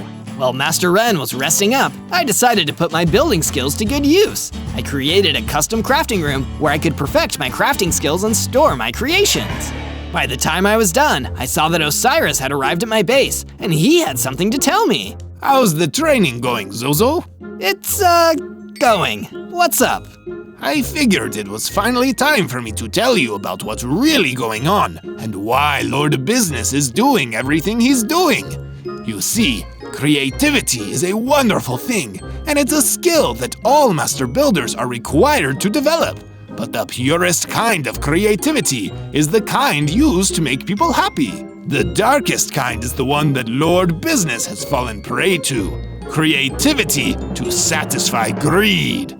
All he cares about is money, and everything that people create, he seeks to own, and he's willing to destroy anyone who gets in the way of his bottom line. After hearing this story, I went out into the forest and gathered more sticks and wooden blocks. I made a little fenced-up area in the backyard of my base and herded some cows into it, as well as making a small wheat farm alongside it. If I'm gonna become a master builder, I need to be able to build everything. On days 13 to 15, I approached Ren, who was practicing in an archery range I had built for him on the other side of the base. Hey Ren, I was wondering, do you know other ways I can improve my building abilities? Well, I suppose there is this handy tool I usually use. It's called a builder's wand, and it lets you build much faster by extending connected block faces. What? You didn't think to mention this before in the cave? Well, I have been known to be a bit forgetful here and there. Here, have one. Ren tossed out the wand for me. Thanks. Well, hopefully you can remember anything about master builders since, you are one of them. Osiris said something about there being 4 master builders out there, and I've only found you. Perhaps your best bet is searching the snowy tundra. I've heard tales of mysterious buildings popping up there. It could be the work of a master builder. Then I guess the snowy tundra is exactly where I'm heading. Word of advice, Zozo. Build yourself a bow first. You never know when it'll come in handy for you. Before setting off for the snowy tundra, I tested out the builder's wand, and sure enough, it makes building walls much easier. This tool is really useful. I also followed Ren's advice and made myself a bow, just in case. All I needed were some feathers, and luckily there were a few chickens around, so I could craft the arrows as well. Better to have a bow and not need it, right? I made my way across the map to the snowy tundra. Part of me hoped I'd find the next master builder waiting for me, but it turned out that the snowy tundra was huge. It'd take me forever to find someone here. But it didn't take long for a mutant snow golem to find me and start attacking. You must work for Lord Business. Jeez, is there anyone outside the village who doesn't work for that guy? I tried my best to use Master Ren's technique, building walls in front of the attacking snow golem, but he was still too fast for me, even with the builder's wand. In the end, I kept my distance and finished him off with the bow. I don't know if I'm ever gonna be good enough to be a master builder at this rate. But the mutant snow golem did drop something, a builder's potion, which helps the speed of my mining and building. Just what the doctor ordered. I returned to my base and took the potion, practicing by digging a huge hole near my base and collecting a bunch of stone blocks. It was a good exercise because soon enough, I leveled up and gained 2 more hearts. 9 hearts? This is rad! On days 16 to 19, I continued exploring, hoping I might find another master builder hiding inside some ancient ruins. This place is so old and spooky. It seems just like the kind of place an old master would hang out. But I was half right. I didn't find a master builder here, but I did find an ancient sign that might lead me to one. It read, "He who seeks to reach the peak of skill must climb to the peak itself.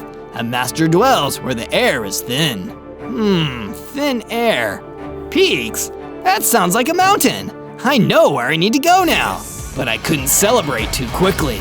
A group of Barakoa ancient people sent by Lord Business had cornered me. I needed to think fast. What would a master builder do? That's when I had an idea. Using all the stone I'd mined in the days before, I quickly ran around the group of Barakoa, building a wall around them that boxed them all in. It was quite tricky because they were surprisingly fast for their short stature. Eventually, I did succeed in boxing them in though. Before any of them had a chance to escape, I fled the ancient ruins, safe to fight another day. Master Ren is gonna be so proud of me. On days 20 through 22, I was making my way through the forest, gathering up materials to prepare for my journey into the mountains. These mountains are treacherous. I should really upgrade my gear before I go. While I was in the forest, some spiders attacked me. I was low on stone at the time, so I decided to defeat them with my stone sword instead of doing it the Master Builder way. Variety is the spice of life. Once the spiders were dealt with, I mined until I stumbled into a small cave system. I found some iron deposits. It took a while to mine all of it, but in no time I had enough to smelt and craft into a set of iron armor and tools. It made me feel so cool and powerful. Maybe it's time for me to pay my old enemy a visit. With my new tools and my new power, I went back to the cave where I had almost been defeated by the Soul Eater. But this time, it was going to happen the other way around. Come get me, Soul Eater. I'll give you something to chew on. I decided to go for a mix of standard and master builder tactics. As the Soul Eater flew towards me, I used my skill to quickly build a wall around the Soul Eater, trapping him in place. But there was no time to waste. I pulled out my new iron sword and one-shotted the Soul Eater right in the head. How do you like me now, you cave-dwelling meanie? Having fun, Zozo? I turned and saw Lord Business standing at the cave entrance and staring at me. Lord Business, what are you doing here? Watching your pathetic attempt to become a master builder. You really think you can make a difference? You're not special, Zozo. And believe me, when my factories are complete, we'll never need people like you to make anything ever again. And with that, he disappeared. Factories? That doesn't sound good. On days 23 to 26, I returned to my base, eager to tell Master Ren that I'd used my new skills to take down the Soul Eater. This is an amazing development, Zozo. I'm proud of you. Thanks, Master Ren. I couldn't have done it without your help. I have a reward for you, a special schematic for a new tool I've built. I think you'll find it quite useful. Master Ren gave me a book full of instructions, and I went into the crafting room to begin building. By the time I was done, I had a multi-tool. One tool that can be a pickaxe, a shovel, an axe, a sword, and a hoe, all in one. This is a perfect tool for a master builder. I then used my new iron multi-tool to clear the mess we did outside the base. I also used it to gather some more food. I then took some time to build a wall around my base. Now nobody with bad intentions could get in. On days 27 to 31, I decided to finally follow the instructions I saw in the ancient ruins. As I arrived at the ruins, I saw the Barracoa were gone, so I made my way up into the mountains. It was dark, cold, and difficult to climb, but it was worth it if it'd make me be a better builder. I couldn't see any mobs, thankfully, but I was so high up that if I fell, I probably would have been done for anyway. Then, without warning, an Iceman landed on the ground next to me. Who goes there? What? Where did you come from? That doesn't matter. Why are you invading my domain, stranger? I'm Zozo, and I swear I didn't mean to intrude. I just came here to look for a master builder. Then you found him. I'm Master Frost, the master builder of the mountains. That's when I saw how Master Frost had gotten the jump on me. He'd immediately built a staircase behind me and used it to attack me from above. He really was a master builder. Want to come back to my base, Master Frost? I'd love to learn from you. I can even make you your own room. Sure, why not? It's been a while since I've taught a young whippersnapper in the tricks. While we made our way back to my base, we came across a rainbow tree. Frost built some stairs so I could reach the top, and I mined some unique material with my multi-tool. Super colorful rainbow grass blocks. I returned to my base afterwards and built a new room for Master Frost, even giving him a window made from rainbow glass blocks. It was almost done when Bruce approached me in a panic. Zozo! Lord Business has sent some minions to attack the village. We need your help immediately. On days 32 to 35, I rushed into the village with Bruce, ready to defend it from whatever attack Lord Business had unleashed on us. But I wasn't expecting to see a gang of ender creepers crawling all over the village. The whole village was completely overrun by creepers. They were chasing innocent villagers all around the village. Oh no! Looks like Lord Business really took his evil up a notch. Knowing it was dangerous to take on the ender creepers up close, Bruce and I pulled out our bows and started shooting the ender creepers, trying to take them out before they exploded. We had to be extra careful, but with the help of Bruce, we managed to get a lot of them. A few unfortunately slipped through the net, with awful consequences. Bruce suddenly looked towards Osiris's secret base. Zozo, look! They're cornering Osiris! Bruce was right! Osiris was being cornered by an ender creeper, slowly creeping towards him. We heard him beg for mercy. No! No, please don't do this! Before we could get close enough to save the Resistance beloved leader, we heard it! A Lego boom! The ender creeper exploded, setting off a chain reaction that blew up a bunch of the other houses. The whole village was in ruins! We rushed to check out Osiris's secret base, but all we saw was smoke rolling out. He was gone! Osiris, no! There was so much left unsaid between us! Come on, Zozo, we can mourn later. We need to stop these heavy creepers before they can do any more damage. It didn't take us long to defeat the rest of the ender creepers, but with Osiris gone, our morale had taken a serious hit. On days 36 to 39, I decided I needed to search further if I wanted to find the third and fourth master builder. That's why I traveled all the way to the Ice Spikes, a scary and desolate land even further away than the snowy tundra. Master builder! Is there a master builder anywhere? I soon came across a Viking villager named Olaf. He was camping in one of the Ice Spikes, eating a Lego apple. He looked exhausted. You okay there, buddy? Oh yes, just taking a breather. You wouldn't happen to be a master builder, would you? No, afraid not. I'm just a Viking, but I can tell you where to find a master builder if you help me deal with a little problem I'm having. That sounds awesome. What do you need? There's a bad snowman around here I've been trying to destroy, but I'm having an off day. If you can take care of him for me, I'll give you the information you need. Deal. I wandered around the Ice Spikes until I found the bad snowman that Olaf had warned me about. Thankfully, I still had plenty of energy, so I pulled out my multi-tool sword and took him by surprise. Don't mess with this, Lego man. That's no joke.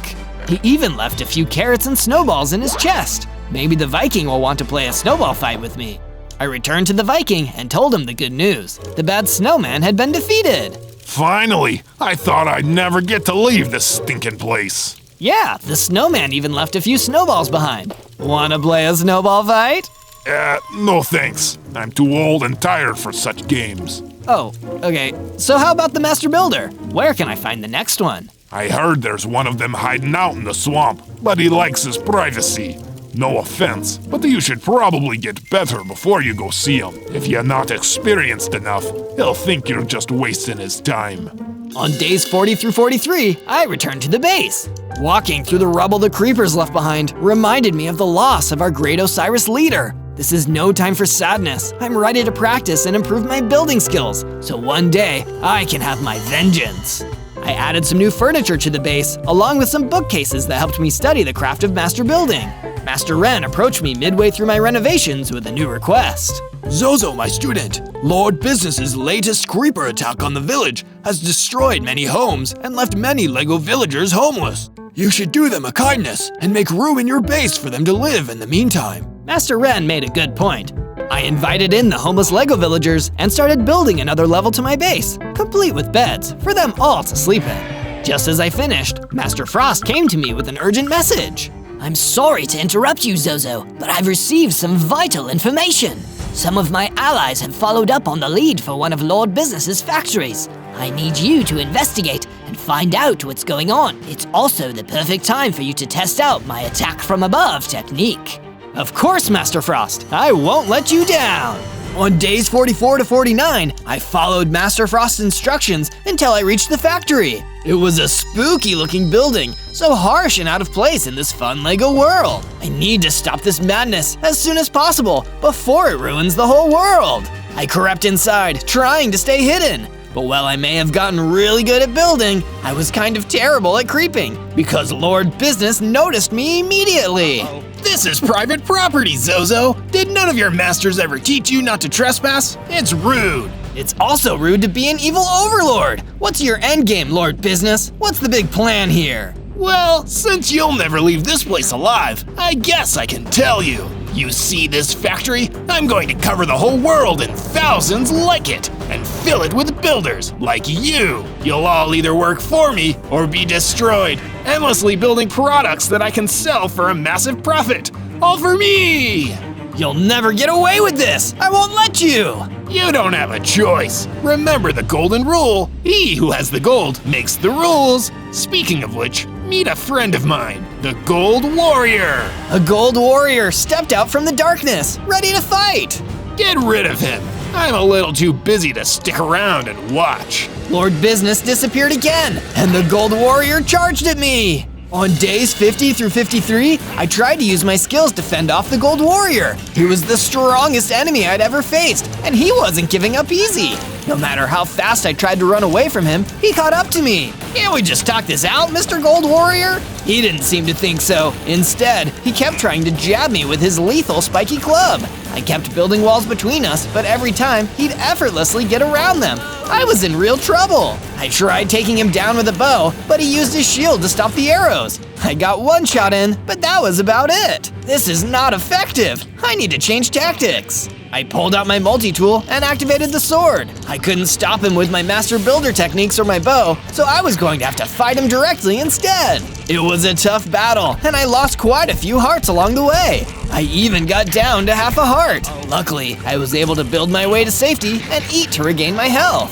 Phew, this is getting intense. But alright, here goes round 2. After a lot of fighting, I was finally able to defeat him. When he went down, he dropped his gold shield and a golden key. Oh, I wonder what this unlocks. I better keep it in my inventory. You never know when you need a key. On days 54 to 57, I left Lord Business's spooky factory and made my way outside onto the plains. But something was already out there waiting for me. A powerful earth elemental, ready to battle. The earth elemental started walking towards me, but out here in the open, I could use my master building skills.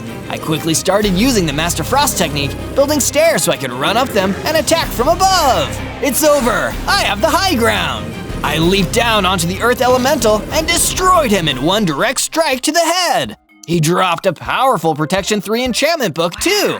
This will make me a lot more resistant to damage when I apply it to my armor. But I should probably wait until I get better armor and apply it then. With my mission complete, I returned to my base to tell Master Frost. I found him sitting on a bench by the lake as he made ice around him freeze up. I told him about Lord Business's evil plan and about my mastery of his technique. Excellent work, Zozo, despite the frightening news. Go see Bruce in a few days. He'll have something valuable for you to do then. Will do. Just make sure that all the fish don't freeze. On days 58 to 62, I decided that my base needed a little tender love and care, so I decided to expand the farm to also include chickens. Anyone else want a fried egg? But my base was only one half of my defenses. I needed to get myself better armor and tools too. That's why I used my multi-tool to dig into a mine behind my base, going deeper and deeper until I finally found some diamonds. Even though they look like Lego pieces, diamonds are still a master builder's best friend. I took the diamonds back into my crafting room and built myself a full set of diamond gear, weapons, tools, and armor. Then I crafted myself an anvil and applied the Protection 3 book to my diamond chestplate. Now I finally have some proper protection. Wait, what is this? I don't have a full armor bar. I guess Lego diamonds aren't quite as tough as real diamonds. After all that hard work, I built and added a new floor with a lounge and a small terrace to my base, so I could finally put my feet up and relax. I just knew it wouldn't last for long. On days 63 to 66, I approached Bruce the Lego villager and asked him what he had for me. I've been closely observing your progress, Zozo, and I believe you finally have what it takes to meet the next master builder. I've marked out the swamp where he lives on your map. Seek him out and learn his teachings. Thank you, Bruce. Wish me luck. Over the next couple days, I made the long journey to the swamp. It was a dark and humid place with a strong, musty smell. I really didn't want to spend too long here.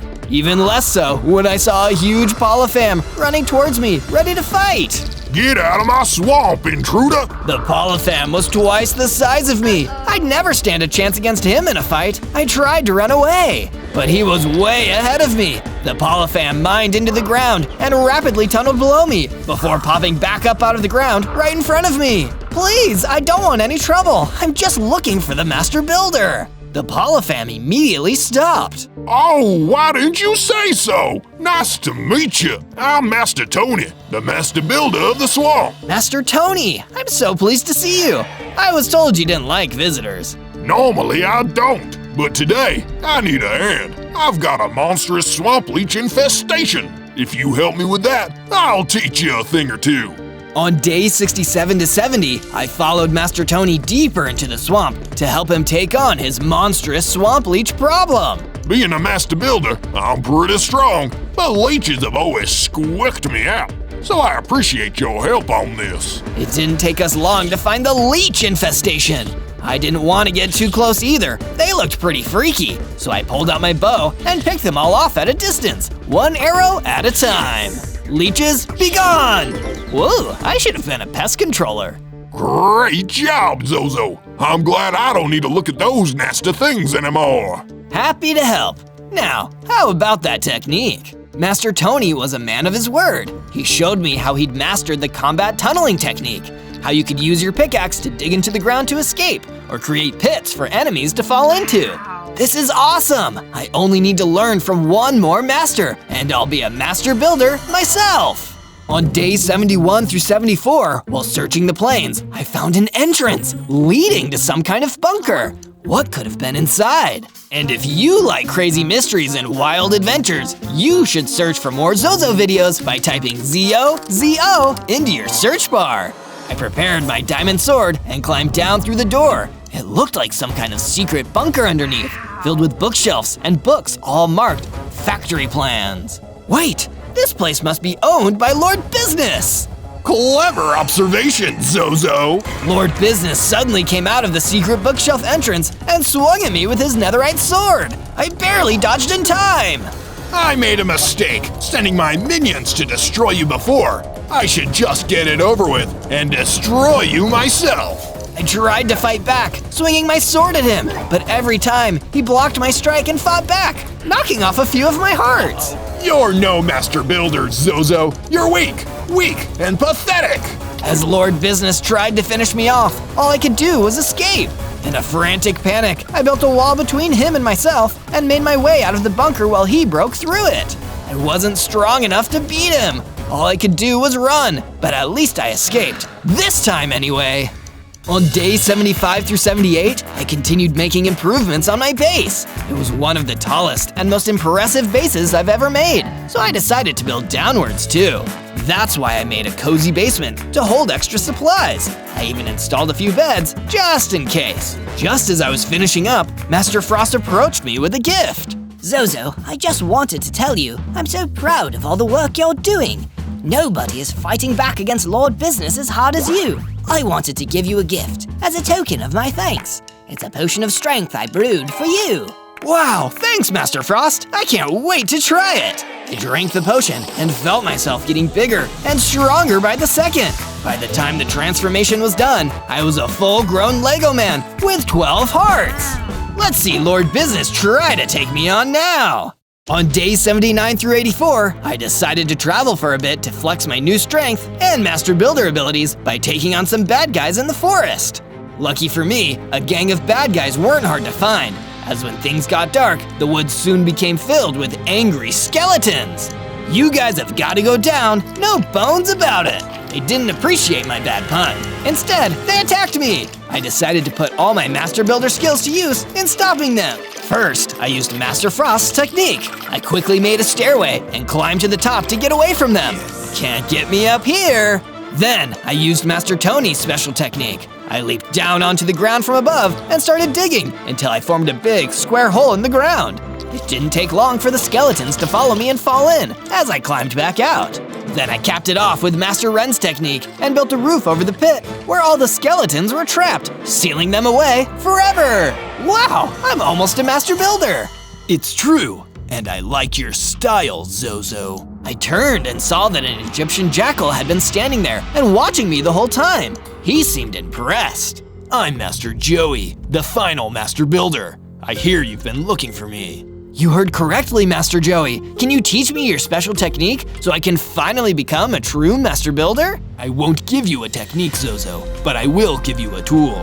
The hammer. When you need it to destroy blocks in a hurry, you just can't beat it. Congratulations, you're a Master Builder now! On days 85 through 89, I came back to my base with new tools and new knowledge, only to find that we were under attack from a horde of spider creepers. They were crawling all across the village and exploding, destroying chunks of the buildings. I was terrified they would go for my base and the people inside. I can't let you do this. One of the spiders came crawling towards me. Fortunately, Bruce came out of one of the buildings with his bow, helping me fight back. Don't worry, Zozo. You won't need to fight alone. I've got your back. So we fought together, taking on and taking out most of the spider creepers until the rest ran out into the savannah. I've got to go get them. I can't let them get away this time. But as I tried to chase the fleeing group, I saw a baby Lego villager being chased by a spider creeper. I needed to save him. Don't worry, baby, I'll save you. I pulled out my diamond sword, charged in, and defeated the spider creeper. Thank you, Zozo. You saved my life. On days 90 to 94, after saving the Lego villager baby, I ran into the forest to chase the fleeing gang of spider creepers. You creeps are gonna pay for what you did to the village. I chased them until I saw that they were trying to hide in a nearby cave, but it was too late. I already saw them. I ran in, ready to fight with my diamond sword, until I noticed that I'd been lured into a trap. There was an ender creeper waiting for me, and he was wearing a name tag. It read, Vice President to Lord Business. Uh-oh, I guess you're not gonna be easy to fight then, are you? The Ender Creeper, VP, didn't even reply. He just came running at me, and I began to panic. Better use my Master Builder skills. I couldn't make a staircase in the cave, but I could still use Master Ren's technique and make a wall. I quickly built one up between us, but VP teleported right through it and hit me, knocking off a few hearts. Looks like this is gonna be my hardest battle yet. On days 95 through 97, the battle raged on. VP truly was the toughest enemy I'd ever fought, and often when I tried to hit him, he teleported out of the way. Why won't you stay still and fight fair, VP? You're the VP of being a lousy cheater.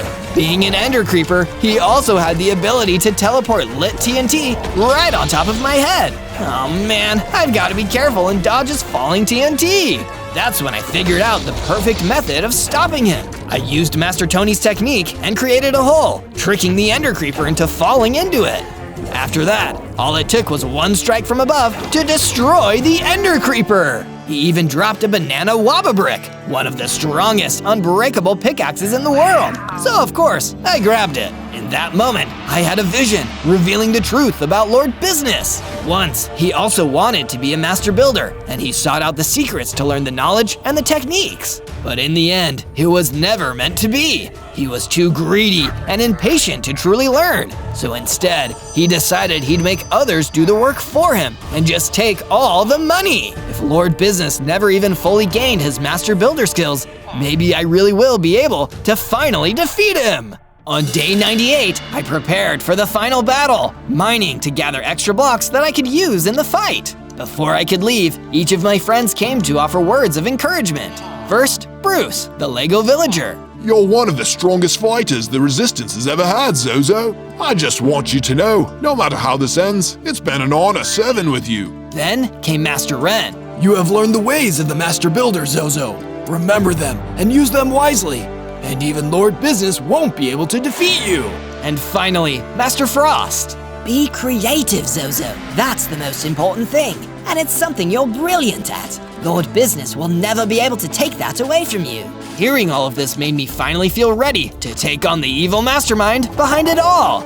On day 99, I made my way to Lord Business's business base, where I was sure to find him. On the way there, I saw a Lego kid playing in the savannah. I believe in you, Zozo! You're my hero! Thanks, kid. I'm gonna try my best. But when I arrived outside the business base, I noticed that it was heavily guarded by a gang of soul vultures. Oh no, how can I fight all of these, then take on Lord Business? I'll be outmatched. That's when Master Tony the Polyfam suddenly appeared.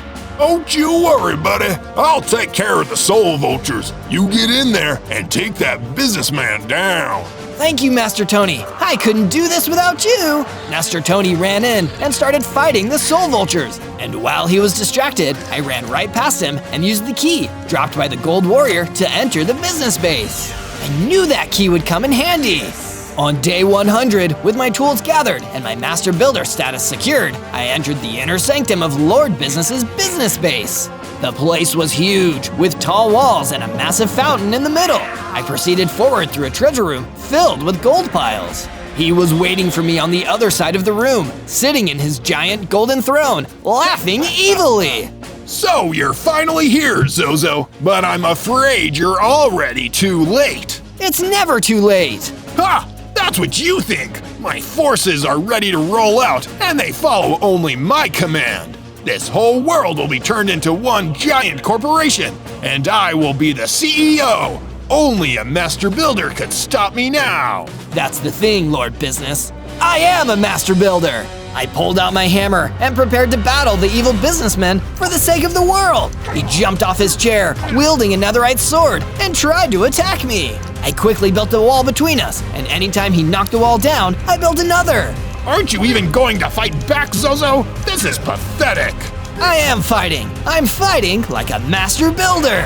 I blocked myself into the treasure room while Lord Business was breaking down my wall. I quickly started building a staircase. As he broke through, I leapt down onto him and hit him. Ow! No fair! You'd know these techniques if you ever bothered to learn them, Lord Business. And you'd know this technique if you had money! Ender Creepers, attack! Lord Business pulled a dirty trick. Doors around the room opened and heavy creepers started piling in. He was going to blow me sky high. Face it, Zozo, you're outnumbered and outgunned. I've won! Not yet, you haven't. It was time to put all my training to good use for one last move. While the heavy creepers chased me, I mined a huge hole into the ground with my hammer. I pushed Lord Business into the hole. I looked at the creepers and they followed me as I jumped into the hole. Zozo, what are you doing? Finishing this! As Lord Business and the heavy creepers scrambled around, trying to grab me, I placed down the ladders and climbed out of the hole. Zozo, you fool! Let me out of this pit! The heavy creepers will explode! It'll destroy us both! Not quite, Lord Business. Boom! They all exploded, destroying Lord Business with them as I ran from the room. It was finally over. I'd become a master builder and saved the whole world. On day 1, I spawned in as a fire WITHERSTORM, a force of pure fiery destruction. Why am I so puny? I only had 6 hearts to begin with, but I knew WITHERSTORMs grew stronger by absorbing blocks and mobs.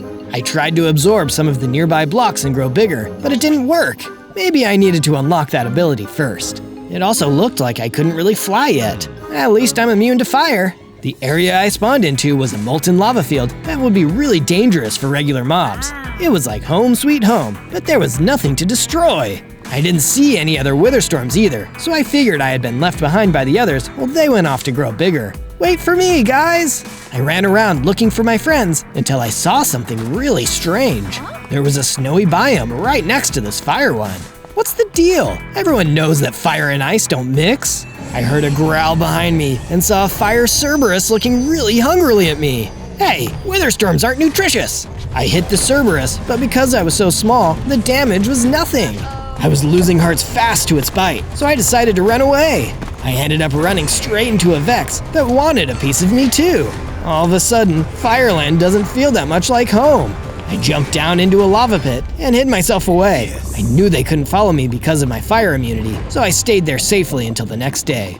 On day 2, I hopped out of the lava pit and found some burnt out trees. It wasn't what I was expecting, but at least I could gather some wood to make my first tools. I've never seen a wither make anything before, but it's nice to be the first at something. These tools would probably burn up if I used them here, so I made my way towards that snowy biome that I saw the other day. On the border between the fire and ice biomes, there was a wide river with a strong current. If I try to cross that, I'll be put out like a campfire. I didn't have enough wood to build a bridge, so I followed the banks of the river to see if there was a place where it was safe to cross. That's when I noticed something small flying towards me from across the river. It was an imp with icy wings. Do not cross this river. I'm warning you, Fireface. That's rude. First of all, my name is Zozo. Second, why do you care if I cross it?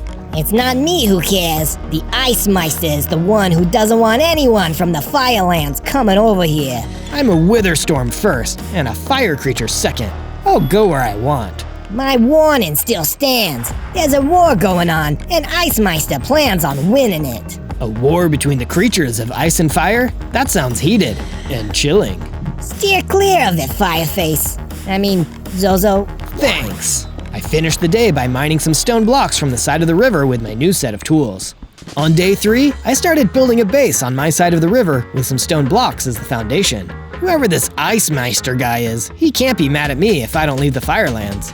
I was still really weak for a fire WITHERSTORM and needed something to protect me from all the wandering mobs until I could unleash my full potential. I was betting that the mobs could sense my true potential, and that's why they were attacking me. Almost done putting up the walls, I'll be safe now. It turned out I spoke too soon, because a dread beast ran inside the base and started trying to infect me with its plagues. I pulled out my wooden sword and swung away at the mob. The wooden sword caught on fire as soon as I started using it. It felt good to be the one attacking for a change, probably because I hadn't gotten to do any actual destroying yet. With the final blow, the wooden sword got destroyed, but I downed the beast. Bye-bye, beastie. Hey, I wonder if I can use my absorb ability on it now. Come on, let's go! Absorb! The ability actually worked this time. The dread beast and a bunch of the surrounding blocks got added into my body. I had gotten way bigger, and my total number of hearts was 14 now. I had 3 tentacles now instead of none. I could make 3 times as many melee attacks now. The only downside was that absorbing more material into myself made part of my base disappear. I better be careful what I absorb in the future. I replaced the blocks that got absorbed and made sure to finish the foundation, and replaced my broken wooden sword with a new stone one. This one should last longer now. I plan to go and gather more stone tomorrow. On days 4 to 5, I went looking for more stone by the riverside. This time, I noticed that part of the river was frozen solid, like somebody had built a bridge of ice blocks over the running water. If I tried to walk on it, the ice would melt. But something told me the ice and snow mobs wouldn't have the same problem. I was right. There was already a taiga zombie on the fire side of the river. How many times does the Ice Meister need to teach a lesson? Hey, I've stayed on my side. Why can't Ice Master stay on his? It seems you don't remember what you used to be. What did I used to be? You were the Ice Meister's greatest rival, the leader of all the fire mobs in this world. You almost melted all of the snow zone before he defeated you. Whoa, I used to be the ruler of the fire side of the river? That's really cool. What happened that made me so small and weak? That's not your business anymore. I'll destroy you before you become that powerful ever again. The taiga zombie clearly wanted a fight, so I made sure to give it one. The zombie had only one weapon, and I had 3 tentacles and a stone sword, so he was quickly outmatched. I won! Now I'll absorb you too. The absorption didn't work this time, which probably meant that the ice mobs were totally immune. That was disappointing, but important to know. I finished off the zombie and gathered as much of the stone as I could before my wooden pickaxe broke. I went back to my base with the stone I gathered. If there really is a war, I need to get fortified. On days 6 to 8, I found some lost tentacles lying around in the Firelands. I wonder if these used to be mine when I was big and strong. The mysteries grow deeper. I couldn't attach them back onto myself, but I did know of another way to put them to good use. First, I had to gather sticks from around the burnt trees. Next, I upgraded my wooden tools to stone. This let me mine for a couple ingots of iron and gold beneath the Firelands. With access to both sticks, gold, and iron, I was able to craft a hook. Then, I combined the lost tentacles with my hook in order to make a tentacle grab. This special item would let me grapple enemies and keep them from getting away. It would be perfect for keeping mobs within melee range. Not long after I crafted the tentacle grab, I noticed a few ice mobs on this side of the river. They were ice piglins, and they were not happy to see me. Get out of here! Go tell Ice Meister that I survived, and I'm going to become big and strong again. They started moving towards me. Time to test out my new weapon. I quickly struck down the first mob, and then the second. I then snared the ice piglin with a tentacle grab and pulled him in for a tentacle beatdown. Bet you weren't expecting that. Those old lost tentacles were good for something after all. The piglin was defeated. Ice Meister would have to do better than that if he wanted to eliminate me for good. And next, I was going to strike back. It was time to see what this snowy biome was all about. On days 9 to 10, I gathered as much stone as I could find and built a sturdy bridge over the river. Now I can cross over to Ice Master's side of the river and see what I'm up against. The snowy biome had tons of materials that I had never seen on the fiery side of the river. There are blocks of lapis, and the polar bears dropped some pelts, which I used for decoration on my base.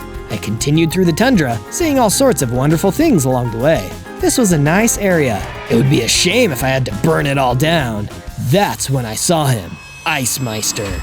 Memories of the last time we fought came flooding back to me. I was a lot bigger than I am right now when I lost to him, but it seemed like he used some kind of enchantment on me. I had to find out more. I approached Ice Meister confidently. Remember me? It can't be. You're the Fire WITHERSTORM from across the river. That's right, and you're going to stop sending ice mobs into the Firelands, or we're gonna have a problem. Pathetic little puff of smoke. I'll let you live just this once, but only because I've already sealed your power away. I didn't know what he meant, but I had the feeling he wouldn't be so understanding if I stuck around. I turned back towards the river so that I could make my way home. When I got to the stone bridge, I noticed a brown bear halfway over the bridge. Oh, hey, don't mind me. Please, don't tell me you're another ice mob invading my territory. Me? Not at all. I'm trying to get somewhere warmer. Are you from the Firelands? Actually, I used to be top dog over there. I am Zozo, the Fire WITHERSTORM. I'm Reginald. All the other bears like the cold, but I'd rather be in a nicer climate. Everywhere Ice Meister goes, he freezes the terrain and starts building cities made out of ice. Well, then you'll be right at home in the Firelands. It'll always be warm there. On days 11 to 12, Reginald and I returned to my base on the fire side of the river. I soon made an extra room for him with a sunroof so he could get the most out of the pleasant weather. After that, I went to mine for more iron with my stone pickaxe. Because of all the lava, Firelands were rich in obsidian, which I could gather later. It's a sturdy material that would make my base stronger. But before I could get enough ingots, I was ambushed by a wildkin. It did a ton of damage with a single attack. Ow, my heart! I couldn't get any further into the iron mine with that mob down there, so I ran back above ground. I have to unlock more of my former abilities. What else do WITHERSTORMs do?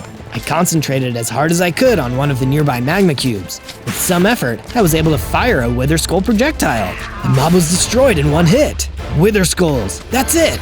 The Wildkin would take more than a few Wither Skull attacks to be defeated, but I could at least weaken it before it got close. I went back down into the iron mine and put my plan into action. The Wildkin was waiting for me, so I wasted no time blasting him with 3 Wither Skulls. Now I could fight at close range without worrying about getting worn out.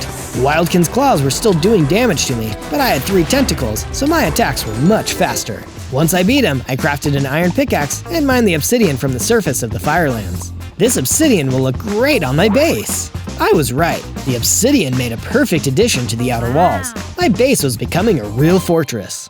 On days 13 to 15, I started to remember more of what happened back when I was a fully grown fire WITHERSTORM. I was huge and absorbing everything in sight. I remember the terrain being covered in ice, but unlike the snowy biome next door, it was the middle of the ocean. I must have been able to fly here from the Firelands. Down below, I saw IceMeister. He was slightly smaller than the present day, so this must have been its younger self. You're not so tough. Move aside, Pipsqueak. I won't let you destroy my home. He sounded really upset, and from the look of things, it seemed like I was the one who had attacked first. I saw IceMeister hold a black block, and it began absorbing me. No, impossible! My destructive power! Your true form is sealed now. It will never escape this enchanted block. I fell down to the ground, a tiny and weak version of what I used to be. I'll be back one day. IceMeister called some other snowmen to put me on a block of ice, which floated away from this land and down the river to the Firelands. Back then, the Firelands were on both sides of the river. The dream ended there. It seemed like IceMeister just wanted revenge because of what I did, but he showed mercy to me the last time I was there in spite of that. I can't believe I used to be the bad guy. I should just leave the ice mobs alone from now on. That might be the only way to make up for all the destruction I caused when I was big. On days 16 to 19, I decided to tell Reginald about the memories I was having. I felt really bad about what I did, so I needed to talk to a friend. I thought IceMeister was the bad guy, but it turns out I made him that way because I bullied him and melted his home. That is a lot. Have you thought of saying sorry and trying to do something nice for him? I might have messed up too badly for that. There's no way to undestroy something. Being sad about it won't fix the problem neither. You wouldn't get it. I ran away from the base, leaving Reginald behind. He was better off without me anyway. I was a destructive bad guy, and he was just a regular bear. How could he understand what I was feeling right now? While I was out wandering the Firelands, I saw a village under attack by taiga zombies. Oh no, I have to help! Without even thinking, I raced to the aid of the villagers. The zombies were easier to defeat this time, now that I was bigger and I could clear out several at once. The villagers cheered as I drove the last of the ice mobs off. Their home was saved, and I actually felt good. The Firelands were attacked because of me, but I'm going to save them anyway.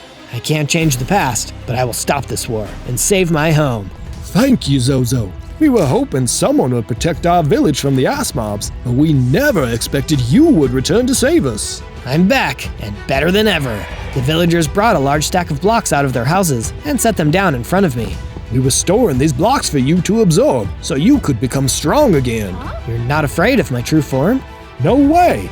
You were always nice to us fire mobs, and with you around, nobody messed with us. Go on, absorb those blocks. I did what the villager said and became an even larger fire WITHERSTORM. My total number of tentacles was 5, and I had 3 heads now. Hi, hello. My armor and hearts were both increased too, with iron level durability and 25 hearts. I was really starting to resemble my old self. In a good way, I hoped. Do you villagers know anything more about how I used to be? We do know one thing. The legendary block that contains your true form was hidden away by IceMeister after he defeated you the first time. If you can find that, you'll be back to full power in no time. Full power? I like the sound of that. Even though taking my old form could make me a bad guy again, I decided to find the sealed block anyway. If I'm going to end this war, I may as well be prepared to do whatever it takes. On days 20 to 22, I went back to the base so I could apologize to Reginald for running away. I found him outside the base, fending off some polar bears. It's over, Reginald. You're coming home with us. No, this is my friend's base, and I'm protecting it until he comes back. You're a fool.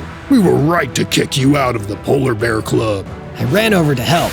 Reginald, I'm back. I'm so sorry I yelled at you.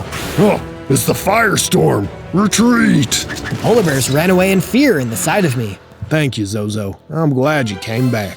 What are friends for? Now that the base was safe from the ice mobs, I started laying the foundation for a statue. I would need a lot of obsidian, so I got to mining as much as I could. With my pickaxe, I diverted part of the river into the Firelands to create even more obsidian where the lava was flowing freely. This also let me improve the base with a moat that even the ice mobs would have trouble crossing. I made sure to give it a drawbridge, and I filled it with lava. That should be enough obsidian to get started. What do you think I'm building? Also, subscribe to Zozo if you want to see more of my adventures. On days 23 to 26, the base was attacked by more ice mobs. Those polar bears who bullied Reginald must have told Ice Master where I was. There was a whole pack of frost stalkers trying to get in. They were some strong mammoths, but fortunately, they weren't the kind that were clever enough to open doors. Thanks to the blocks I absorbed in the village, I was big and strong enough to give them a real thrashing. The last one to be defeated dropped their pelt, which I used to craft a frost stalker cloak. With this, I could disguise myself as a frost stalker and infiltrate the snowy biomes. I traveled over the stone bridge and into the cold forest where the frost stalkers lived. The cloak's disguise worked like a charm. I could tame the frost stalkers and have them keep other mobs out of the forest. The trees here were made of spruce wood, which couldn't be found in the Firelands. I should take some home with me since I'm here. I would have stayed longer, but I was worried about being discovered by the Ice Meister.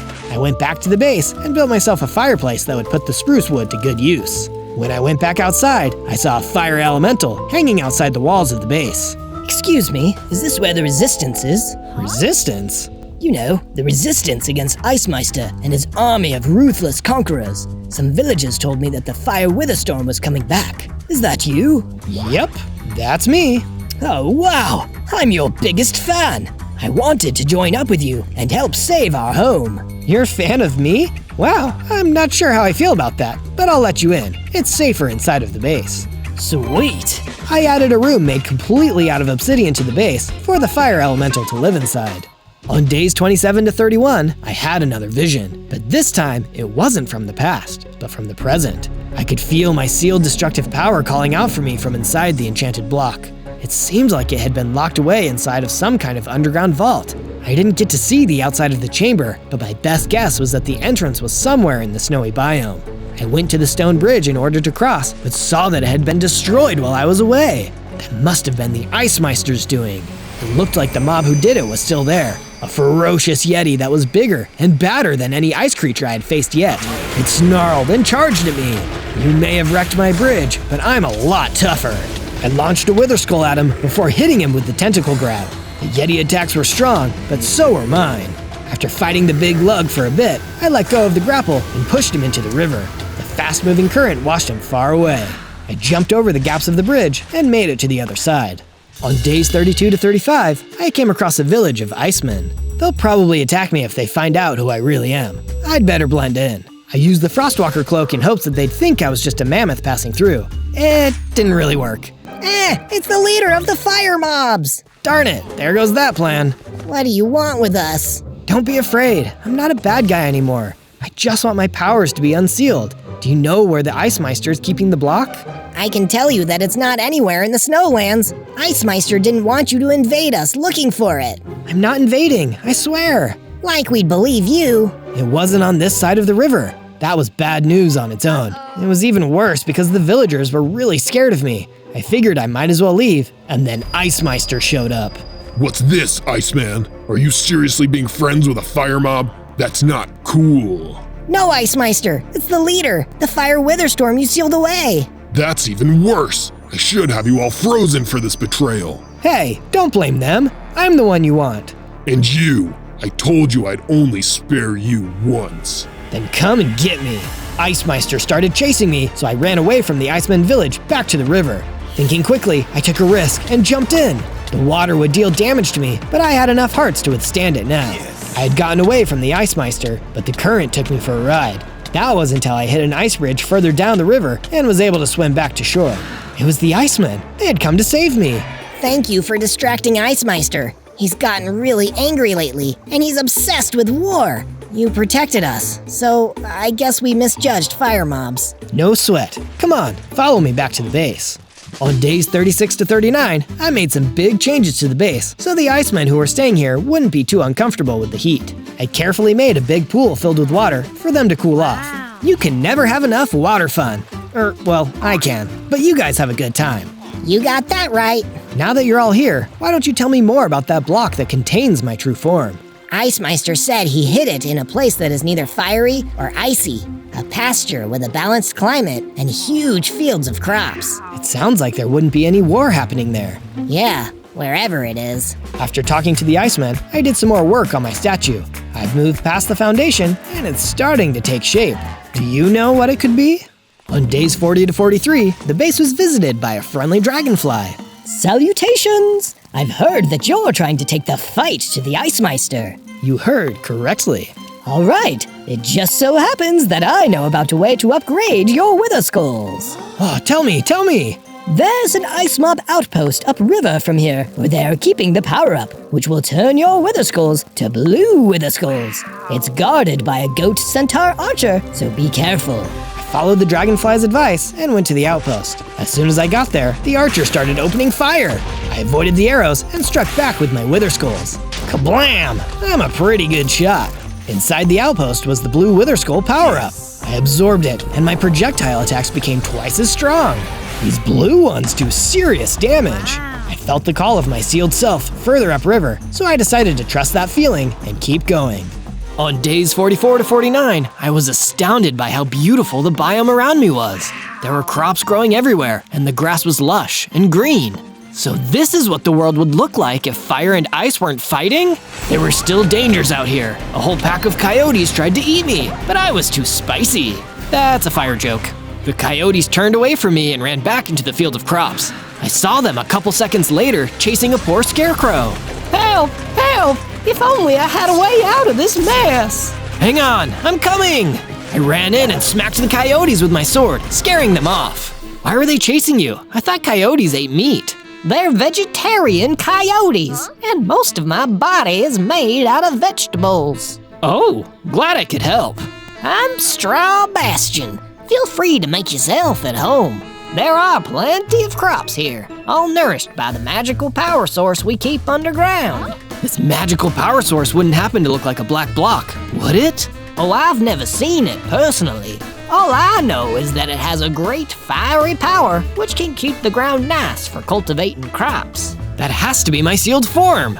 On days 50 to 53, I followed Straw Bastion as he showed me around his peaceful land. I was keen to get my hands on my true form, but I didn't want to scare him since he seemed like a nice guy. Has this place always been so peaceful? There isn't any great war, if that's what you're asking. But we do have our own problems. Like what?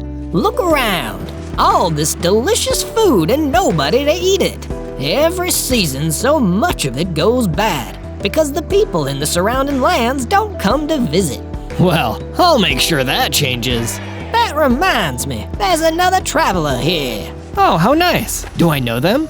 Turns out I did. The Yeti who broke my bridge jumped out and attacked me. He must have swam all the way back up.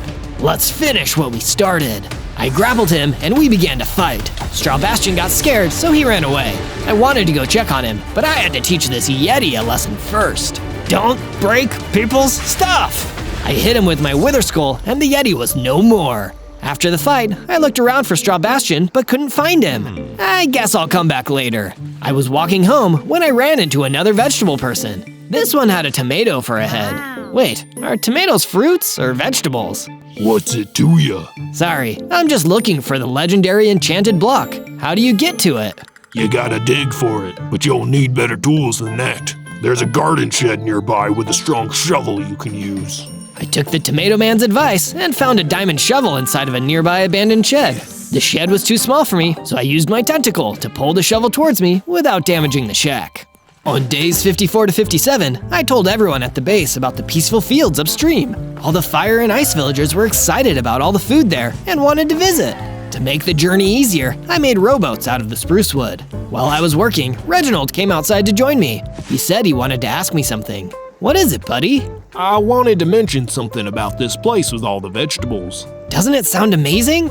It does, for everybody else. But bears don't eat greens. We prefer fish, and lots of it. Oh, I get what you're saying. You want me to rustle up a source of fish so that you can have your favorite food too. Yeah, as long as it's not too much to ask. You've got nothing to worry about, my friend. I decided to go fishing, but not with nets or fishing poles. I dug a gigantic hole in the ground. It was big enough to be a pond. Just add water. Reginald would have all the fish he needed right here at the base. Thank you so much. Here's a weapon I think you could use. Like you, it's a destroyer. Reginald handed me a powerful breaking weapon. My excavations would be a lot easier with that bad boy in my arms. On days 58 to 62, the statue was really starting to come together. You could almost guess what it was going to be. A new wave of ice mobs suddenly broke through the base's defenses. There were ice piglins, froststalkers, and even new enemies I hadn't seen before. Who let them in? Zozo, help! I saw Reginald being attacked by those polar bears again. Thinking quickly, I put on my Froststalker helmet and sent some of the Froststalkers to deal with them. Reginald and I ran away to another part of the base together. When we were there, we saw that the fire villagers and icemen were fighting. Hey, break it up! What's going on here? I knew we couldn't trust the people of the Snowlands. You're the ones who couldn't accept us. Enough! I shouted loudly and got everyone's attention. I probably scared them, but at least they stopped fighting. Stay here and don't hurt each other. I'll go deal with the enemies outside. Reginald, you're in charge. Yes, sir. I left Reginald and the villagers in the safe place behind my house and fought back the ice mobs single-handedly. There was one friend I hadn't seen in there, and I was becoming worried. Come on, Fire Elemental, where are you? I discovered him at the drawbridge, surrounded by ice mobs. They had already depleted most of his health by the time I got there. I wanted to do something, but it was too late. Sorry, Zozo. I thought we could win, so I called for a battle. It's okay, I'm here now. We'll win. Oh, good. You can do it, Zozo. With that, the fire elemental faded away. He had been so brave, and unlike me, he wasn't coming back from this. This was Ice Meister's fault, and he was going to pay. On days 63 to 66, I went to the Snowlands and tried to convince the local creatures to stop the war. This battle is between Ice Meister and myself. None of you need to get involved. If you don't want to fight me, there is a place at the top of the river with plenty of food and no war. If you stay here, Ice Meister will force you to invade the Firelands. A few of them seemed to listen and started heading upstream, but one ran out of the crowd of snow creatures and attacked me. For Ice Meister, I will defeat you. You cannot be allowed to reclaim your true form. He was strong, so I had to fight back. At least I wasn't picking on the weaker ones. Stop it! More fighting is not the solution. It's too late. You already melted our home once, and most of the world too. How do you think the Firelands ended up burned and destroyed? I did that? Yes, you are the Fire WITHERSTORM. You are the true evil in this world. Please, I'm going to be nicer. You don't have to do this. He wouldn't listen. I had no other choice. I defeated him with a blue Wither Skull attack. The other ice creatures ran away. I'm sorry. On days 67 to 70, I caught up with some of the other ice mobs that had gone to the crop field. At least they are safe. I saw some ruins in the distance and went to check them out. With the destroyer, I started to dig into the earth until I came upon a vault made of bedrock. Even the destroyer couldn't get through this, probably because of enchantments. I dug around more and found an entrance, but it was guarded. Somehow, this guardian seemed familiar. I was wondering when you'd show up. Who are you? And why do I feel like I know you? That's when I received another memory of the past. I saw myself as a fire WITHERSTORM raging across the land. I saw everything on both sides of the river get turned to ash and lava. By my side the whole time was my loyal pack of Cerberus mobs and their leader, Tartarus. The same Tartarus that was standing in front of me, guarding the entrance to the vault. Tartarus? You remember now? I don't understand. Why are you guarding the vault, buddy? My true form is inside of there, and I need it to defeat Ice Meister. The only thing you need is to return home and give up on this quest for the legendary block. I can't do that. People have gotten hurt because of this war. People have gotten hurt because of you too. I'm here to stop you from becoming your worst self again. Even if that means Ice Meister becomes my worst self instead? Yes, even if that happens. Then I'm sorry for what I have to do. As Tartarus and I began to fight, all of his special attacks started to come back to me. I avoided his breath weapon and his breaking claw strikes. I pelted him with Wither Skulls until we clashed head to head. You were really strong, old friend. Sorry again. I drew the destroyer and swung it at him, but he dodged and ran away. Rather than chase after him, I checked the vault for my sealed form. On days 71 to 74, I entered the room that had haunted my dreams. This was definitely where the block that held my true form had been. I said had been because it wasn't there now. Someone had taken it. I felt its call again from far away and realized immediately what had happened. Tartarus must have been keeping the block in his own inventory. He was really determined to keep me from returning to my full self. He's probably on his way to Ice Meister right now to hide the block again. I didn't want to have to fight Tartarus again, but if he was with Ice Meister, the two of them would be unbeatable at my current level. Dejected, I left the empty vault behind. On days 75 to 78, I asked the Froststalkers I had recruited during the Ice Mob attack what they eat. Like Reginald, the Froststalkers ate fish too, so I used the destroyer to make the pond bigger. All of them will have enough to eat now. You've really made this place feel like home for me. Have this. I think it'll help. Reginald gave me a book with an enchantment that could make me take no extra damage from water. Thanks, Reg. This will come in handy next time I cross the river. You're welcome, pal. Well, aren't we awfully buddy-buddy? Oh no, Tartarus! Seems like you have a new best friend. I should have known you'd leave me behind. Tartarus, where is my true form? Doesn't matter. You're not yourself anymore. I'm going to end this bitter memory, once and for all. He lunged forward. I drew the destroyer. Run, Reginald! Be careful, Zozo! The second battle between me and Tartarus began. I could still sense his moves, but he was fighting like I'd never seen him fight before. It took everything I had to keep on fighting, until I struck him down at last. That was a good hit. You weren't totally different after all. Tartarus, why? Listen closely, because I only have time to say this once. I brought Icemeister the legendary block, and he probably still has it. That means I can get it back from him. Yes, but pay attention.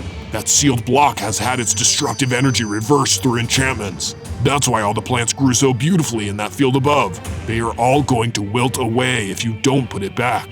But what about me? My power? Looks like you'll have to make a difficult decision. I wish you luck. Tartarus! Tartarus! Hey, I'll still be there for you. Just absorb me, and I can help.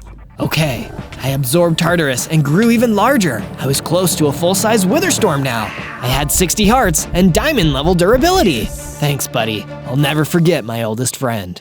On day 79 to 84, I crossed the river without the bridge because I was too big to get swept up in the current. I took the forest route, saying hello to my friends the Froststalkers along the way. Hello. Oh, hey there. The voice came out of a nearby tree, or should I say, treant.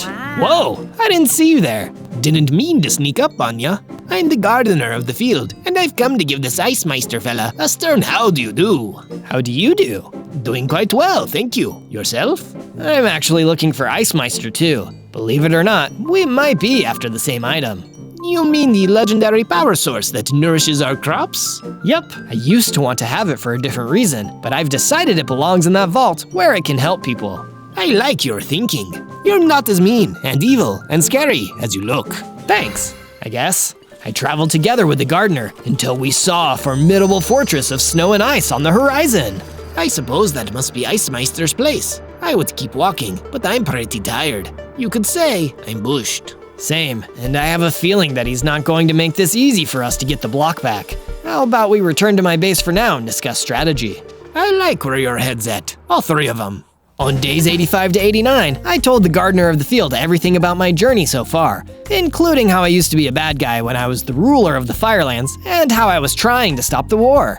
Sounds to me like you've seen and done a lot of things since you first spawned into this world so long ago. Changing into a better person from who you were in the past isn't easy, but that's what growing up is all about. If only I could make Icemeister understand that. I don't think he'll ever forgive me, and that makes me sad.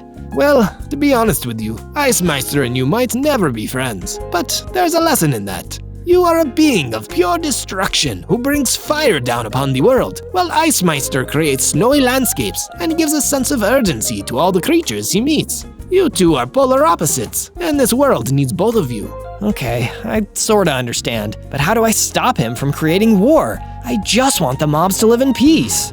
I'll let you in on a little secret, Zozo. I was the one who enchanted that block. Wait, you helped seal my powers? Yes, and look how it turned out. Don't you feel free now? I do, actually. Well, there is your answer. Together, we will free Icemeister from his ambitions, and the war will come to an end. I'll enchant the new sealing block, but you'll need to gather the raw materials. Done. On days 90 to 94, I searched high and low for as many emeralds as I could find. After that, I traveled to every village on both sides of the river that would let me in. Sorry, I know I'm scary. Little by little, news spread across the land that I only wanted to trade emeralds for bottles of enchanting. They started treating me like a regular guy, which I really appreciated, even though I was too big to get inside the villages. Throughout my travels, I gathered a whole bunch of bottles of enchantment and returned to the gardener. These will do. Give me a few days and I'll have the seal ready. Awesome! With some of the leftover enchantment bottles, I decided to give myself the fire aspect enchantment. It worked! My wither skulls had turned red and could now catch any enemy that they hit on fire. On days 95 to 97, I completed the statue. It had been a statue of TARDIS all along. I didn't even know that when I started building it, but I guess there are some things you never forget, no matter how much you change. My oldest and most loyal friend would now be remembered as a beautiful statue for all to see, and every time I saw the statue, I would remember him. You've done all right, Zozo. Thank you for remembering me. Tartarus? Yep, it's me. I heard his voice inside of my head. Okay, this is kinda really weird. Don't worry, I won't be doing this all the time. Just wanted to tell you that I'm proud you chose to put the legendary block back where it truly belongs. Well, some things are more important than getting back something you lost, or even being the most powerful fire WITHERSTORM in the world. You'll always be #1 in my book. Thanks, TARDIS. On day 98, I told the villagers that they could all go home if they wanted to, because very soon, there wouldn't be a war on either side of the river. But this is our home. Oh, right. I guess you fire guys can stay. What about you, Icemen? We're not sure. There were so many great memories in this place. I don't know if we want to leave yet. Oh, stay as long as you like. Well, I'm definitely staying. Of course, Reginald. I wouldn't have it any other way. You're gonna go fight Ice Master soon, aren't you? Yeah, buddy. It sure seems that way. Do your best, okay? And come back safe. This base is not a home without you. Of course I'll be back. Shortly after that, the gardener walked in with the new enchanted block we'd be using to seal Icemeister's evil side. Zozo, my boy, it is time. The sealing block is complete. We're going right now to the fortress of Icemeister. All right, let's go. I said my goodbyes to everyone at the base. This adventure is almost at the most exciting part, so soon I'll be saying goodbye to you too. But don't worry, we'll have lots of other adventures together. Subscribe to the channel and go watch some of my other ones after this. There are so many to enjoy, like the time I spent 100 days as a lava wither. On day 99, the gardener and I returned to the fortress of Icemeister and found that it wasn't guarded at all. Where is everyone? It looks like you've brought peace to this land after all, Zozo. Must have been all that traveling and trying to do the right thing. Yeah, and most of all, he has no other mobs to fight for him. This is our chance! I blasted my way in and realized that I wasn't completely correct. There were traps everywhere that shot ice and snow at me and the gardener. Oh, help! I'm not an evergreen tree. These cold temperatures are going to make my leaves fall off. Just stay close to me. I'll keep you warm. A trap door opened up beneath us. No, this is it! No way! I jumped over the spikes and landed safely on the other side. Then I used my tractor beam to catch the gardener and grapple him to safety. Thanks, you're using your fire WITHERSTORM powers for good. Never thought I'd see the day. You're right, I don't have to be a bad guy, even though I'm fiery and scary. I can help people just the way I am. Now you know, let's go get your true form back. You mean you're letting me have the other block? Sure, the field only needs one at a time, and you've had your turn. Now, it's Icemeister's turn. I can't believe I'm going to be returning to my true form after all. This is so exciting! On day 100, the gardener and I came face to face with Icemeister. He was holding the block that contained my true form. It's over, Icemeister. Give back what you stole and we'll make this easy. Easy? You think there's an easy way out of this? I don't think so. You're a fire WITHERSTORM, and you're bad to the bone. Your path of destruction won't stop as long as you still exist. No, it stops now. I'm good, and I can prove it to you. Zozo is telling the truth, Icemeister. Why don't you call it quits? Our plants need that block. You mean this block?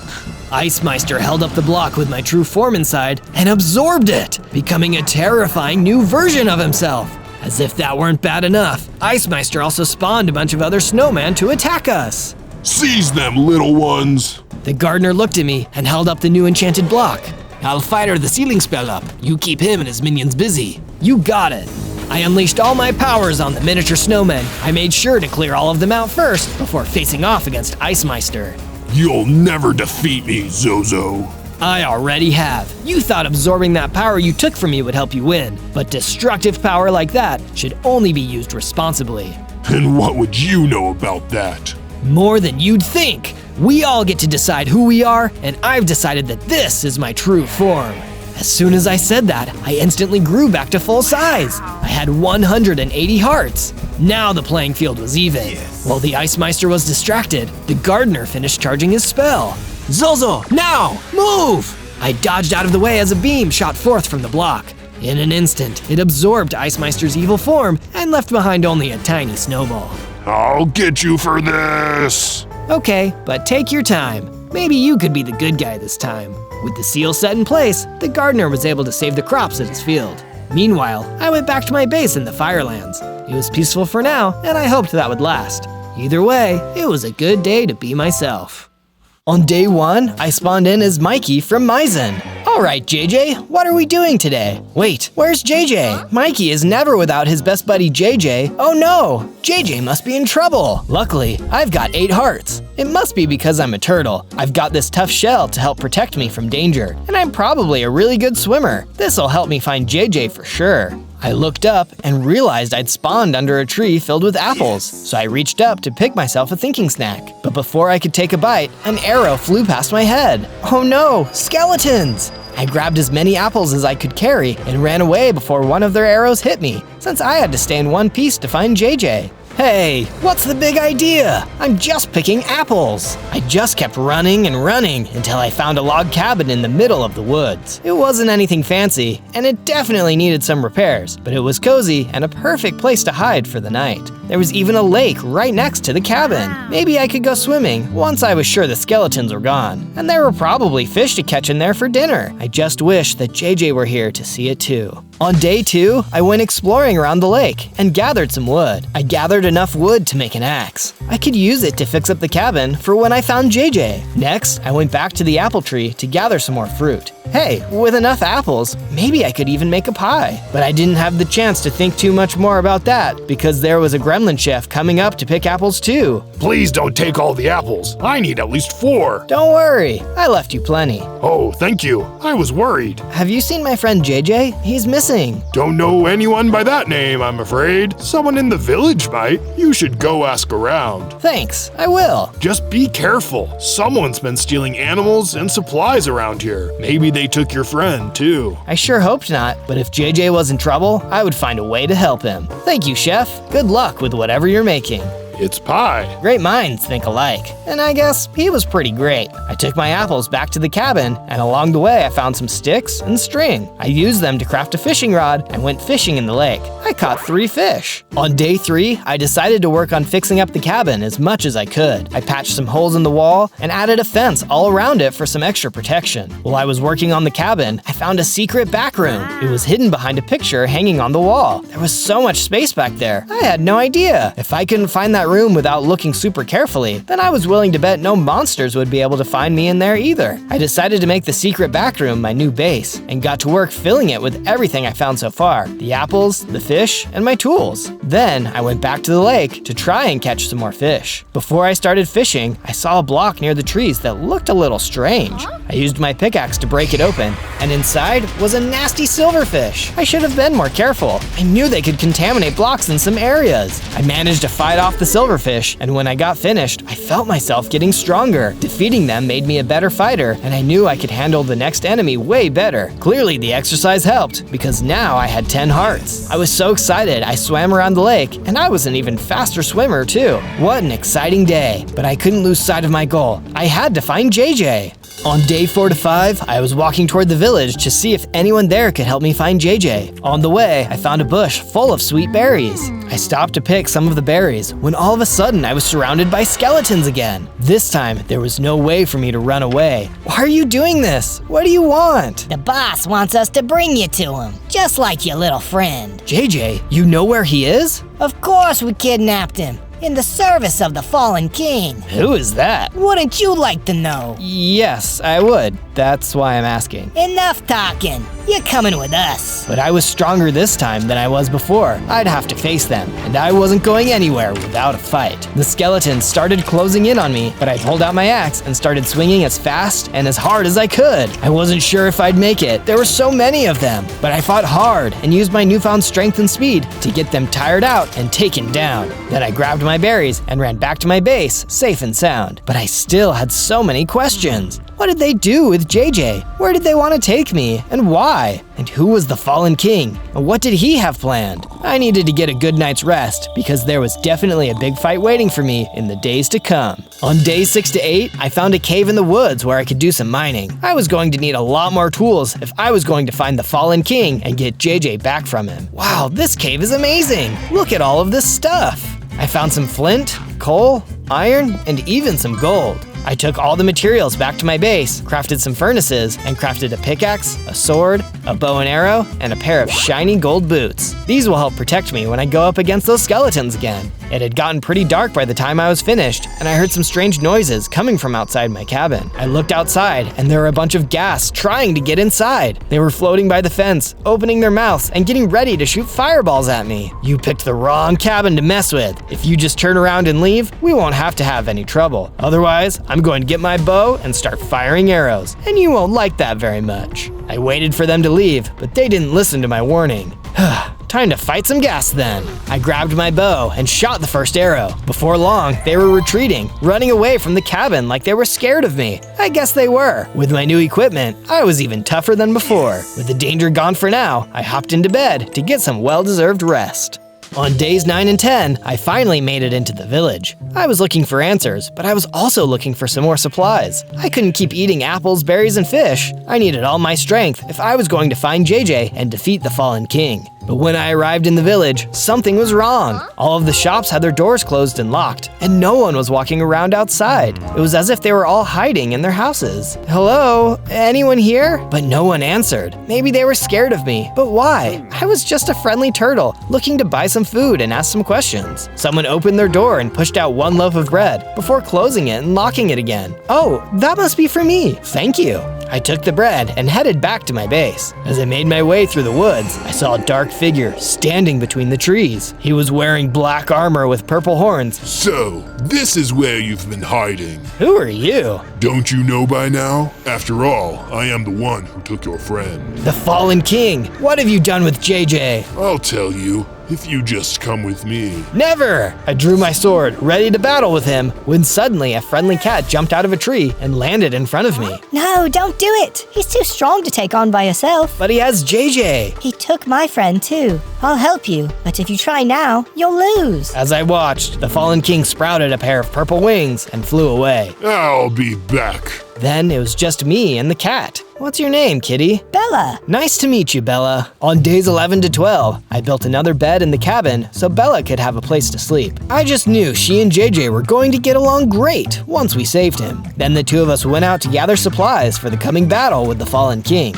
She was really good at catching fish and didn't even need a rod to do it. Suddenly, she looked up at something. Look out! I turned to see what she was warning me about, and I saw a wither skeleton running toward me with its sword drawn. It hit me, and I fell to the ground, losing hearts. I tried to get up and fight back, but it hit me again, hard. I lost more hearts. Luckily, the wither skeleton didn't follow us, but the damage was done, and I was getting pretty worried. I went back into the mine and looked for anything I could use, and I found some more gold. Perfect! I hurried back home to craft a gold sword and went back out looking for the wither skeleton. It was still by the lake when I got there. This time, I was able to fight back and knock it down. Back at the base, I gave Bella my old sword. Now we're both ready to fight. While I was gone, she planted seeds for wheat and apple trees. When we finally got JJ back, I just knew he was going to love the amazing base we were making together. On days 13 to 15, I was working on the cabin when Bella came and found me. There's something you need to see. What is it? I found a book. I think it's about the fallen king. Take a look. It looked like it was decades old, and the pages were almost falling out. I picked up the book and started to read. Long ago, there was a greedy king. He was an ordinary man, but his evil heart made him seem more like a monster. All day long, he would steal from his villagers, taking their food, their gold, and even kidnapping people to take to his castle. There, he would force them to compete in challenges for their freedom, trying to see which one was the strongest, the toughest, and the smartest. When he found the winner, he would defeat them in a challenge one-on-one to show that he was the very best in all the land. The people rose up and stormed his castle, rebelling against all the pain and strife he had caused. But the king had a secret plan in place, and just when they thought they had defeated him, he became something else. A shadowy warrior with purple wings and horns. He went into hiding, but promised to one day return to take back the throne once again. When the fallen king returns, only a brave hero, led by the power of goodness and friendship, will be able to stop him. But what did any of that have to do with me? It's you. You're the hero. No, I'm just me. I can't defeat some magical king. I just want to get my friend JJ back so we can have fun exploring. But forget this. I didn't want to admit it, but I was scared. What if I wasn't strong enough?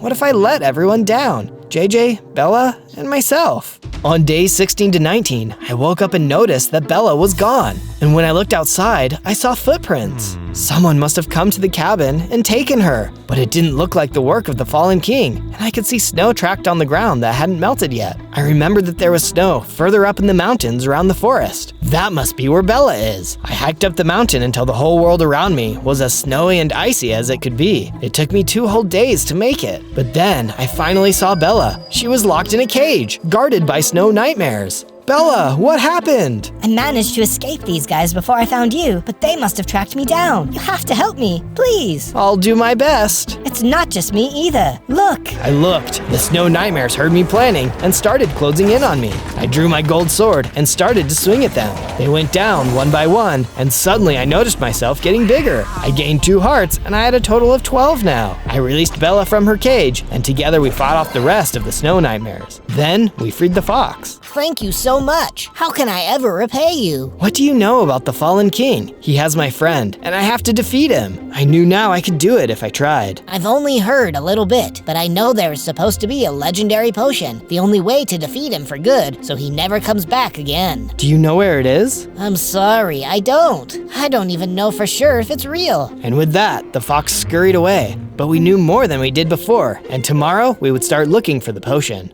On days 20 to 22, we made it back to the cabin and found it covered in even more gas. Get out of here, you creeps! I started firing arrows at them with my bow. They scattered before they could do any damage to the base, and Bella and I went inside. Tell me more about JJ. He sounds pretty special if you're going to all this trouble for him. He's my best friend. We do everything together. Or we did, before the Fallen King's skeletons kidnapped him. But he always knows how to have fun. He's the best at challenges, and he supports me through the good and the bad times. Maybe we could do something to honor him, to remember what you're fighting for, like build a statue. That's a great idea. Before I went to gather supplies for the statue, I placed torches all around the perimeter of the base. This should keep any more nasty monsters out. With that long overdue change taken care of, I went to harvest some wood for the great big statue we were going to build of JJ. I found some chickens and harvested their feathers. Back at the cabin, I cleared a whole bunch of grass and blocks to make space for the statue. Then Bella and I got to work building. It was so much easier with Bella there to help. Work always goes by faster when you have a friend lending a hand, or a paw. And hey, by the way, thank you for watching. If you liked the video so far, that would mean the world to me if you subscribed and turned on notifications. That way, you'll be sure to catch my next adventure. Thanks! On days 23 to 26, I was in the cabin when suddenly a skeleton came up to the door. He was wearing full armor and carrying a big, impressive sword. Get out of here, bonehead!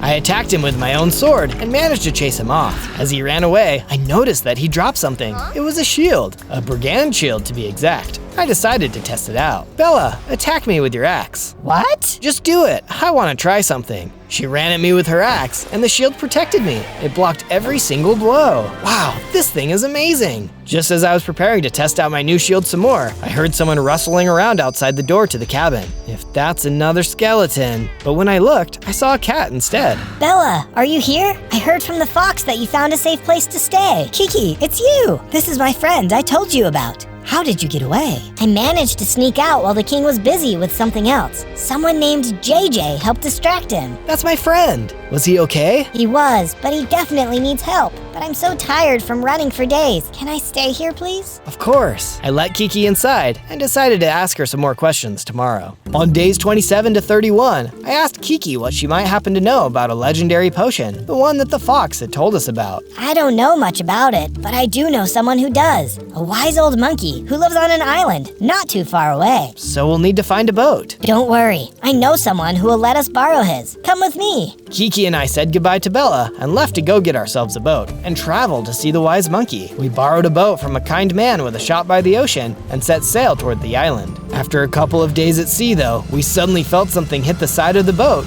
shaking it all over. What was that? I looked over the side of the boat into the water and saw a huge shark ramming itself into the boat. It snapped its teeth at me and tried to bite me. No way, we've got places to be. I shot an arrow at the shark, but I missed. It tried to bite the boat, but I fired another arrow. This time, I hit it. Wounded, the shark swam away and out of sight. I guess these waters are more dangerous than I thought. We'll have to keep an eye out for more trouble. Somehow, I had the feeling we would encounter more danger before we had everything we needed, but it was all worth it to find my friend. On days 32 to 35, we found a hut along the beach surrounded by palm trees full of coconuts. I stopped to pick some coconuts to take back to my base. Hey, those are my coconuts. Oh, I'm so sorry. I didn't know. Excuse me, are you Wise Jim? Who's asking? I'm Kiki, and this is my friend. We heard you might know something about the legendary Potion of Light. I might, but how do I know I can trust you? We're preparing to fight the Fallen King. He has my friend, JJ, and we need to rescue him. So you're looking for the potion, eh? We all turned around, and there was the Fallen King, hovering over the water with his wings spread out wide. You'll never find it, and you'll never defeat me. Get ready for a beating, Fallen King. We won't let you get away with this. Oh, really? You and what army? Find me when you're ready. Pathetic. Then the Fallen King turned and left, leaving us looking on angrily. We turned to Wise Jim, the monkey. Would you like to come back with us to our base? It should be safer there. Yes, please. Let me just pack a bag. And he grabbed as many coconuts and bananas as he could carry. Okay, now I'm ready. So with plenty of snacks for the journey, we all boarded the boat together.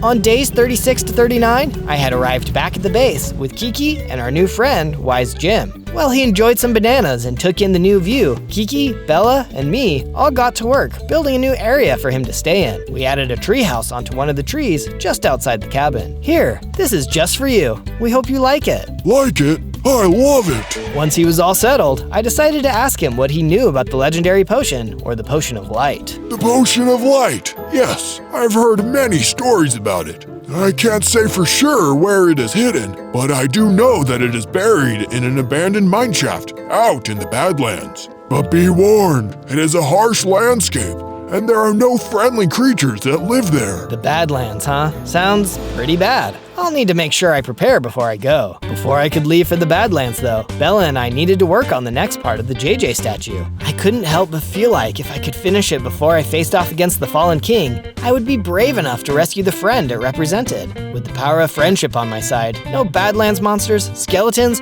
or even the Fallen King himself could stand in my way. From days 40 to 43, I headed down into the mines to look for some diamonds. I saw Kiki running out of a tunnel, screaming. What's going on? Spiders! That tunnel is full of spiders! Did you happen to see any diamonds in there? I did, but the spiders were crawling around all over them. Yuck! I'm out of here. Just a couple little spiders? I fought ghasts and skeletons. I can handle spiders. I took a look into the cave and saw the spiders all over the ground. They were pretty big, and I didn't want to get anywhere near them. So I fired an arrow at the spiders from a distance instead. They didn't like that too much, and they swarmed at me. One of them bit me, and it was poisonous. It brought me down to 2 hearts. I had to draw my sword and fight it if I wanted to survive. It was a close call, but I managed to defeat the spiders without breaking my sword or losing any more hearts. I scooped up the diamonds and rushed back to my base with them. There, I used them to craft a diamond axe, diamond sword, and diamond boots. Sparkly and super strong and durable. On days 44 to 49, I journeyed to the Badlands in search of the underground mineshaft where the Potion of Light was hidden. Wow, look at all of this sand, and it's so hot out. I hope I can find the potion fast. I'm already getting thirsty. As I was walking through the sand and looking for some shade to take a quick break in, I suddenly locked eyes with an Enderman. Uh-oh. But then I remembered, I was much stronger than I had been before, and I had all my upgraded gear. This was going to be a snap. After just a few hits, the Enderman went down. I was honestly kind of surprised at how easy it was. Maybe I could take on the Fallen King after all. Maybe it wouldn't even be that hard. As I kept walking, I saw more Endermen up ahead, attacking a horse. Hey, leave him alone! But the horse didn't need my help. He took down the Enderman all by himself and then galloped over to me. Hi, I'm Ed. I'm Zozo. I'm out here looking for a special potion. Have you heard anything about it? I found the mineshaft where it was hidden, but it was gone. All that was left was a note saying it had been taken away and hidden somewhere else by the ocean. Oh, I guess I need to head that way then. Are you trying to fight the Fallen King? Let me help you. Hop on my back, and I'll get you there faster. So I jumped onto Ed's back, and we rode off into the sunset. On days 50 to 53, I rode on Ed's back all the way to the beach. After how dry and dusty the Badlands were, it was amazing to breathe in that cool sea air. Do you think we could take a break and go swimming, Ed? The water looks great. Sounds like a swell idea to me. So we hopped into the water and started splashing around. It was so much fun, and I couldn't wait to splash around with JJ when we finally rescued him. But that would have to wait. We had company. Oh no, it's the shark.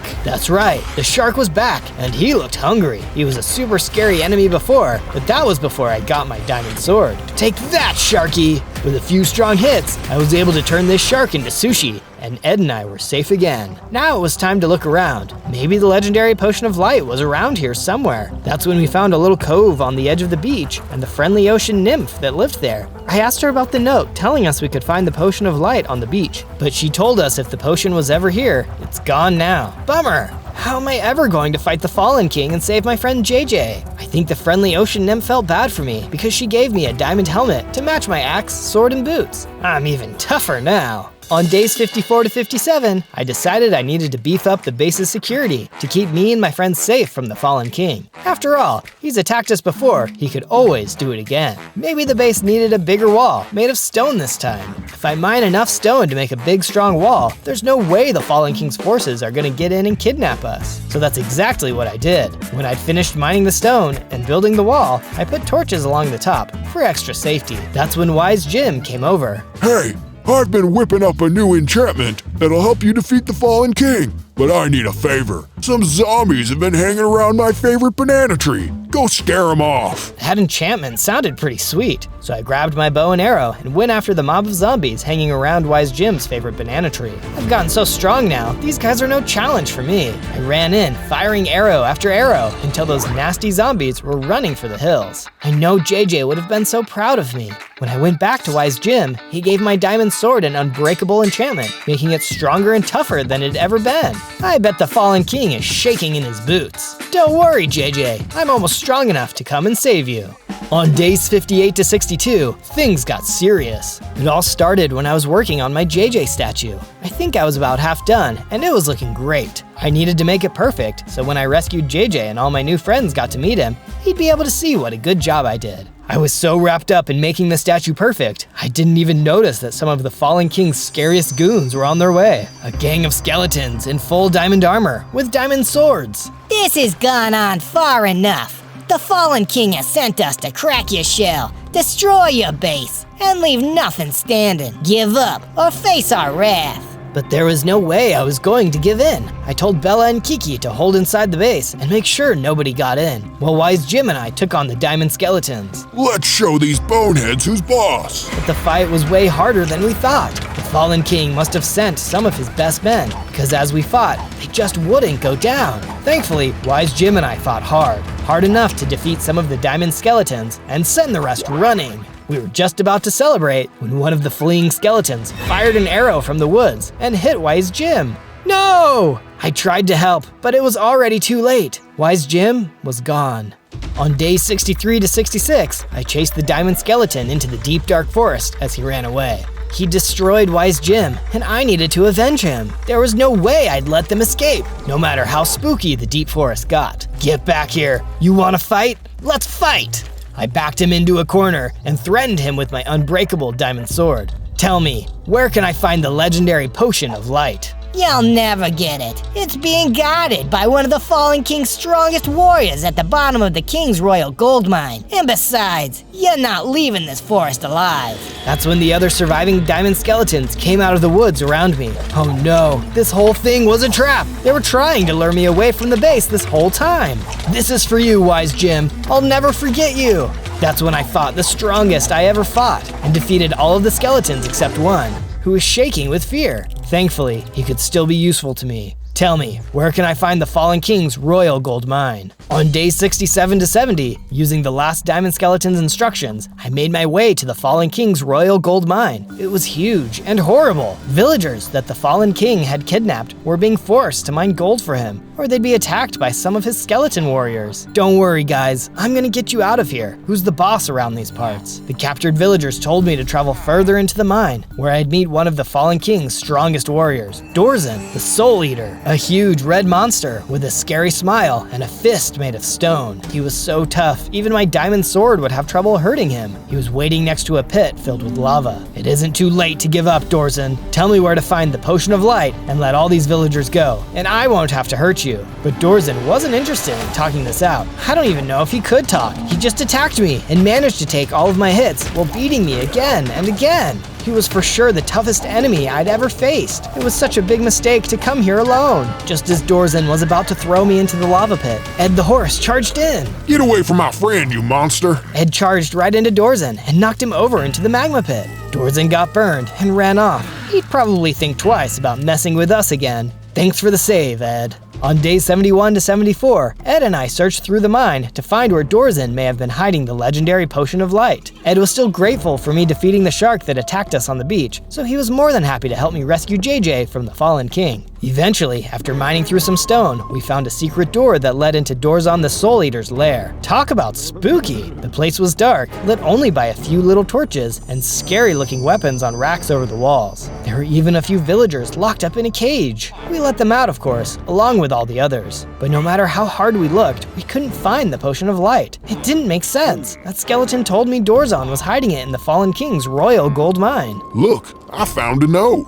What does it say, Ed? I don't know. Horses can't read. He was right, so I took a look at the note. It came directly from the Fallen King. It said, Well, well, well. It looks like you found your way into my mind. Exactly as I expected. You're an impressive one. I can see why JJ talks about you all the time. If you care about him, I suggest you stop looking, or both of you are going to get hurt. Rats! Looks like the Fallen King was always one step ahead. On days 75 to 78, I headed back to the base to build some improvements and think about what I'd learned. After Wise Jim died, I was worried about Bella and Kiki, and I realized that if more of the Fallen King's army attacked, they needed a safe place to hide. I added an iron safe room to the inside of the base with a secure door and torches to ward off mobs. If someone attacked, they could hide in there while I fought off the bad guys. I had also taken some gold from the Fallen King's gold mine and turned it into a chest plate and some leggings. That's when Dorzen the Soul Eater returned, and Bella and Kiki ran off to hide in the new safe room. It was time for me and Dorzen to finish this. He was tough, even with his lava burns, but with my new armor, I was able to get an edge and defeat him for good. Dorzen won't be eating any more souls. And for defeating such an evil monster, I got upgraded. I was bigger, stronger, faster, and my shell was tougher than ever. That's what I'm talking about. Let's see the Fallen King take me on now. That's when I noticed that Dorzen had dropped a note I was never meant to see, directly from the Fallen King. It read, Once you've captured Zozo, take him to my mountain castle. My other operative will meet you there. And now, he's gonna be meeting me. On days 79 to 84, I traveled alone to the Fallen King's mountain castle, where Dorzen was going to meet another one of the Fallen King's goons. Surely this guy would be able to direct me to the king himself. But when I finally arrived at the castle, after 2 days of mountain climbing, I didn't find any monsters waiting for me. I turned to see a Viking named Bjorn walking up behind me, carrying a diamond axe. Hello, my friend. I see you too are seeking the Fallen King. He kidnapped one of my friends too. Maybe we can work together. That's a great idea. Let's do it. You can help me free my friend JJ, and I can help you free yours. Wait, how did you find out about this mountain castle, Bjorn? Good question. That's when Bjorn suddenly attacked me with his diamond axe. Thankfully, with my upgraded shell and full set of armor, he couldn't do too much damage. I pulled out my diamond sword and hit him until he gave up and dropped his weapon. Bjorn was the Fallen King's other goon all along. Okay, Bjorn, if that is your real name, tell me where I can find the Fallen King. It is my real name, and the Fallen King's true base is in the Dread Palace, in the volcanic magma fields. But that's one of the most dangerous places on the map. How could anyone live there? The Fallen King is undefeatable. He can live anywhere he likes. And if you think you can just waltz in there and defeat him, then you've got a death wish, kid. On days 85 to 89, I made my way back to my base, feeling more doubtful than ever. Sure, I had a cool sword and a tough shell, but what's that worth compared to the Fallen King and his army of evil? What if there was no way for me to save JJ, and he just ended up being forced to mine gold for an evil king in a palace full of lava? I felt so down about all this that I decided to just go to bed. That's when Bella came and woke me up. She had some words of encouragement for me.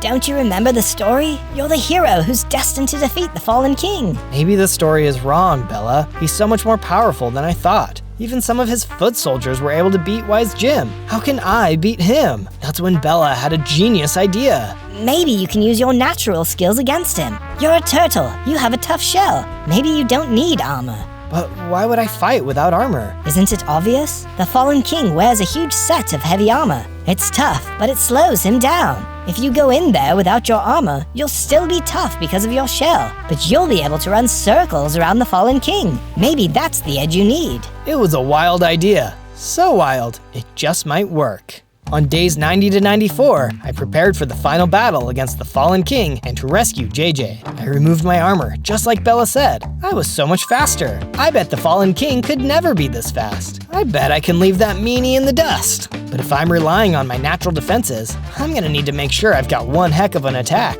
I needed to gather the material to upgrade my diamond sword and my bow. Enough that even the fallen king and his strongest minions won't stand a chance.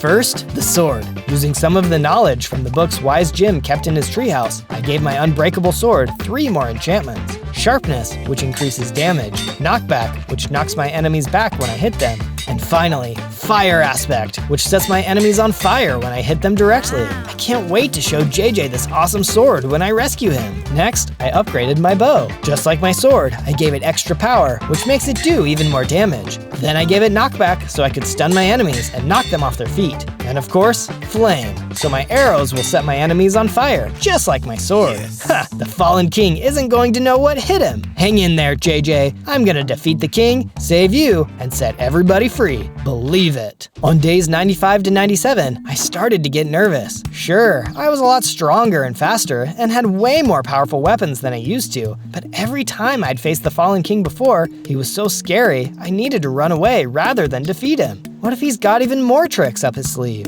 No, I can't think like this. I can't let him get into my head. This is just what he wants. To try and calm my nerves, I decided to finally finish my JJ statue. Even if I was too weak to take down the fallen king and save my friend from his clutches, I'd have this statue to remember him by. But when I actually finished the statue, everything changed. I realized it'd been the first time in almost 100 days that I'd seen JJ. But this wasn't JJ, it was just a statue. It couldn't talk to me, play games with me, do fun Minecraft challenges with me. It couldn't do anything that JJ could do with me. It could just sit there and remind me that he's gone. That's it. I can't afford to be a coward. Even if I'm afraid, even if I'm in danger, it's worth the risk to get JJ back. I know I'm strong enough to do this. It's time to take the fallen king down. And when JJ is here again, he's going to see this awesome statue that I made for him. There's just one more thing that I need to do first.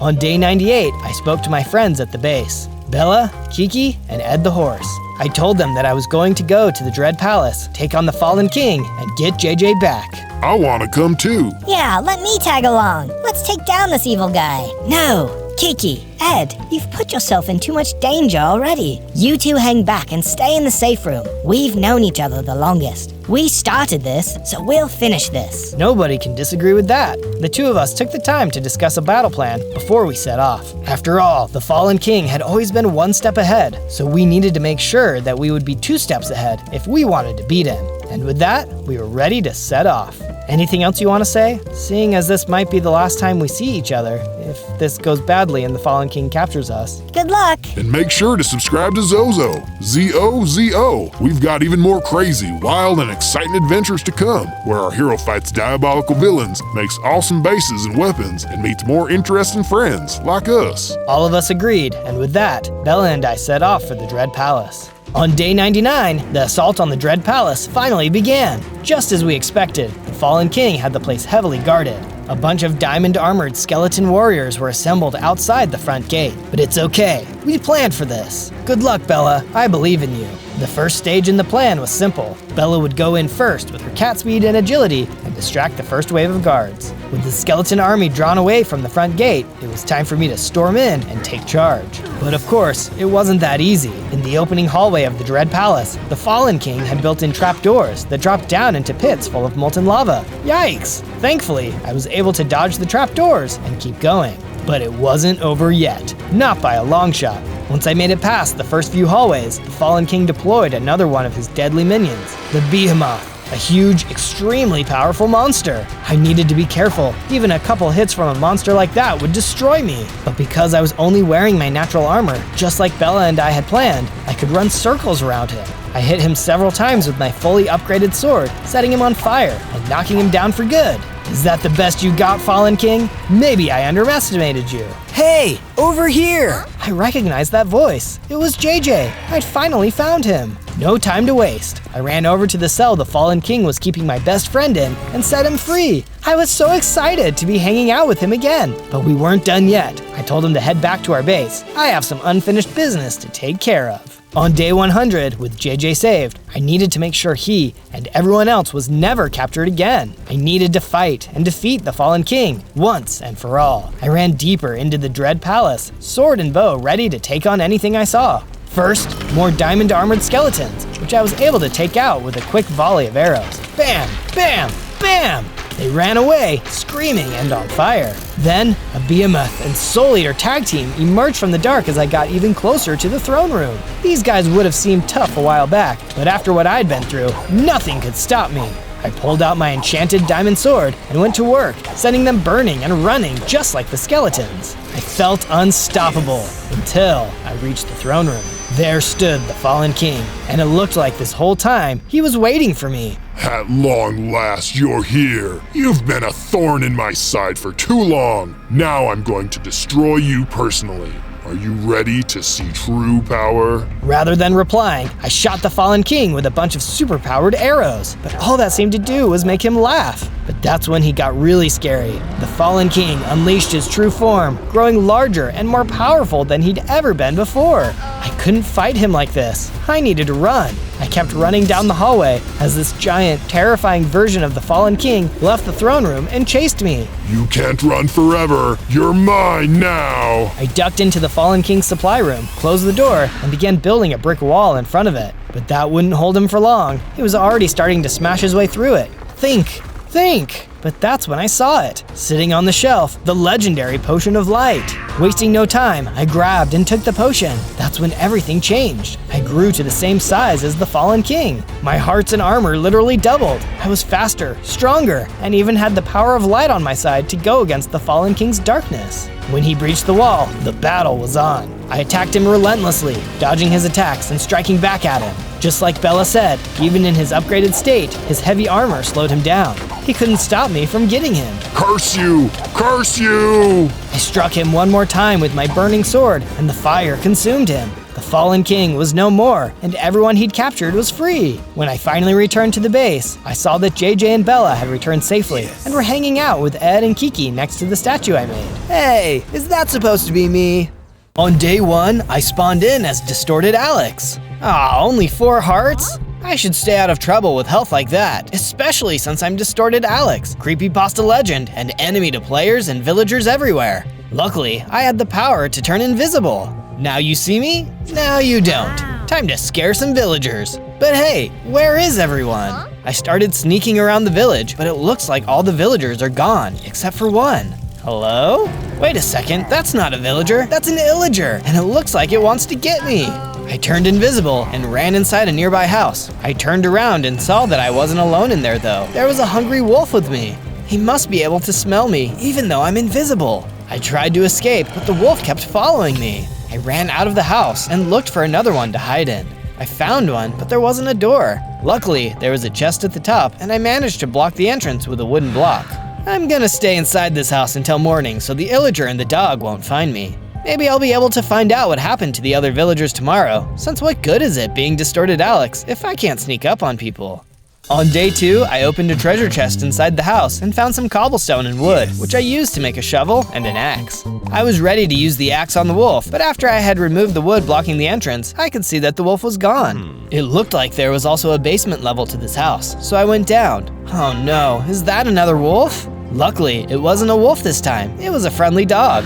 You're not my master. No, I'm not. But what happened to your village? It doesn't look like anyone is here anymore. Those illagers took all the villagers away a few days ago. They had wolves with them too, and I had to hide down here to get away from them. Where did they take them? Over the hills, to the north of here. You look scary, but would you be willing to help me? Please? Please rescue my master.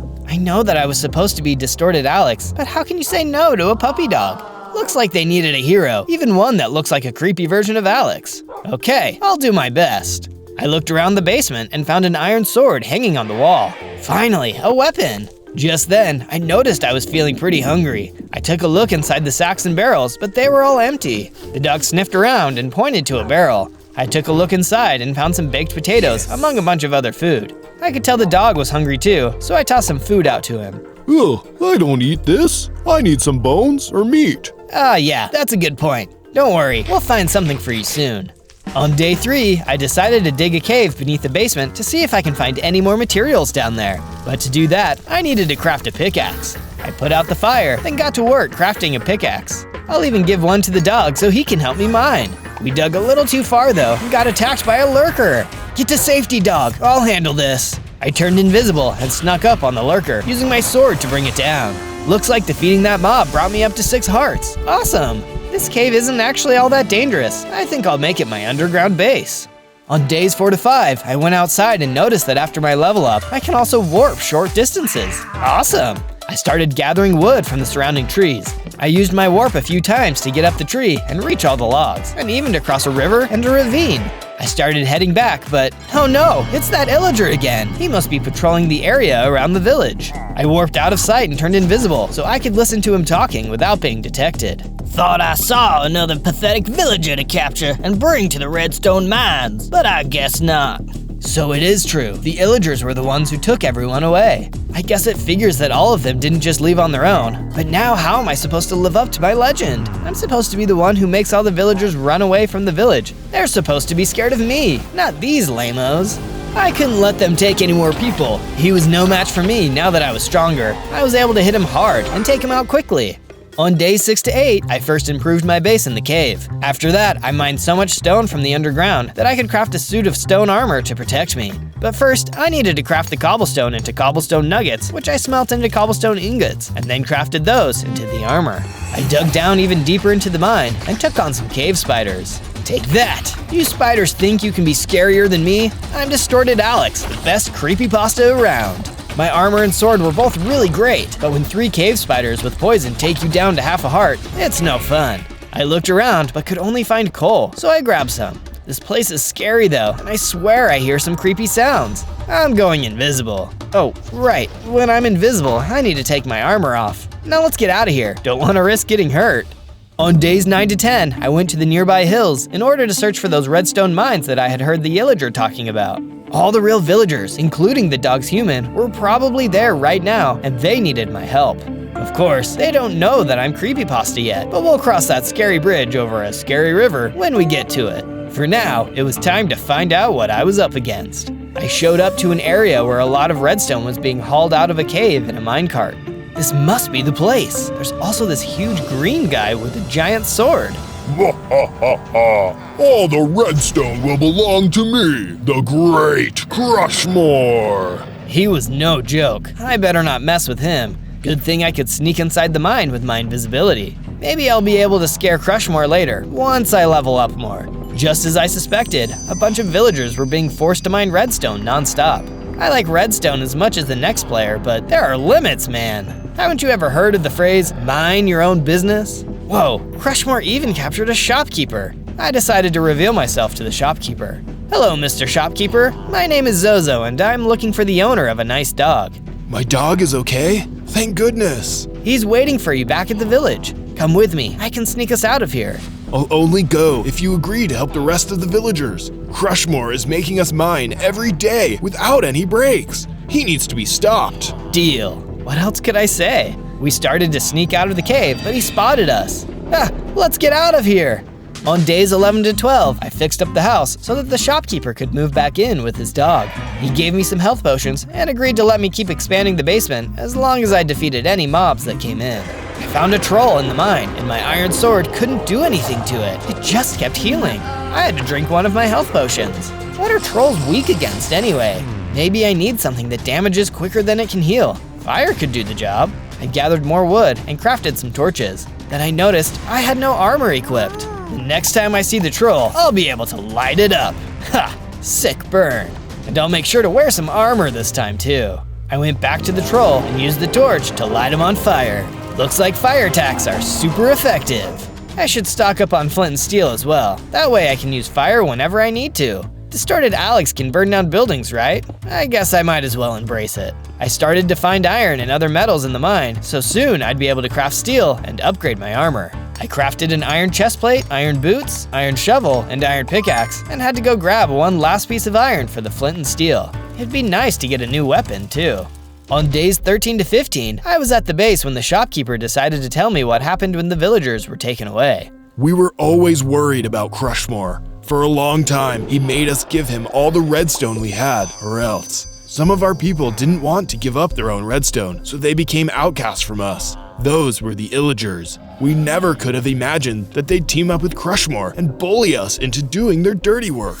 Now everyone is trapped in those redstone mines, and the village will be empty until somebody does something about it. How terrible! Won't you do something, Zozo? I thought about it, and then I gave my answer. The truth is, I'm an outcast myself. I'm not saying what the Illagers did was right, but I totally understand not wanting to give away their materials. You're all scared of Crushmore, and so am I. Sorry, but there's nothing I can do. It felt really weird to admit that I was scared, but I had never seen a boss as strong as Crushmore. He was probably close to 100 times as scary as me, and I was supposed to be the creepypasta character around here. That doesn't seem right. The shopkeeper and his dog were saddened by this, but what I had said was the truth.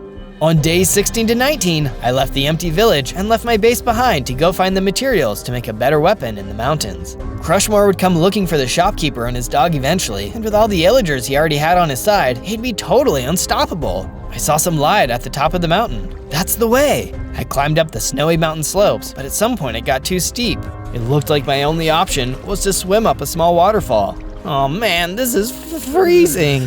I soon made it to the top, but there were more trolls here. It was time to put that flint and steel to good use. I made several fires, which scared them off. Then I found an ice cave, but it was guarded by more trolls. No worries, I got this. I set part of the cave on fire, and the trolls fled. At the back of the cave, on a stone pedestal, I found a frosted sword with sharpness 3.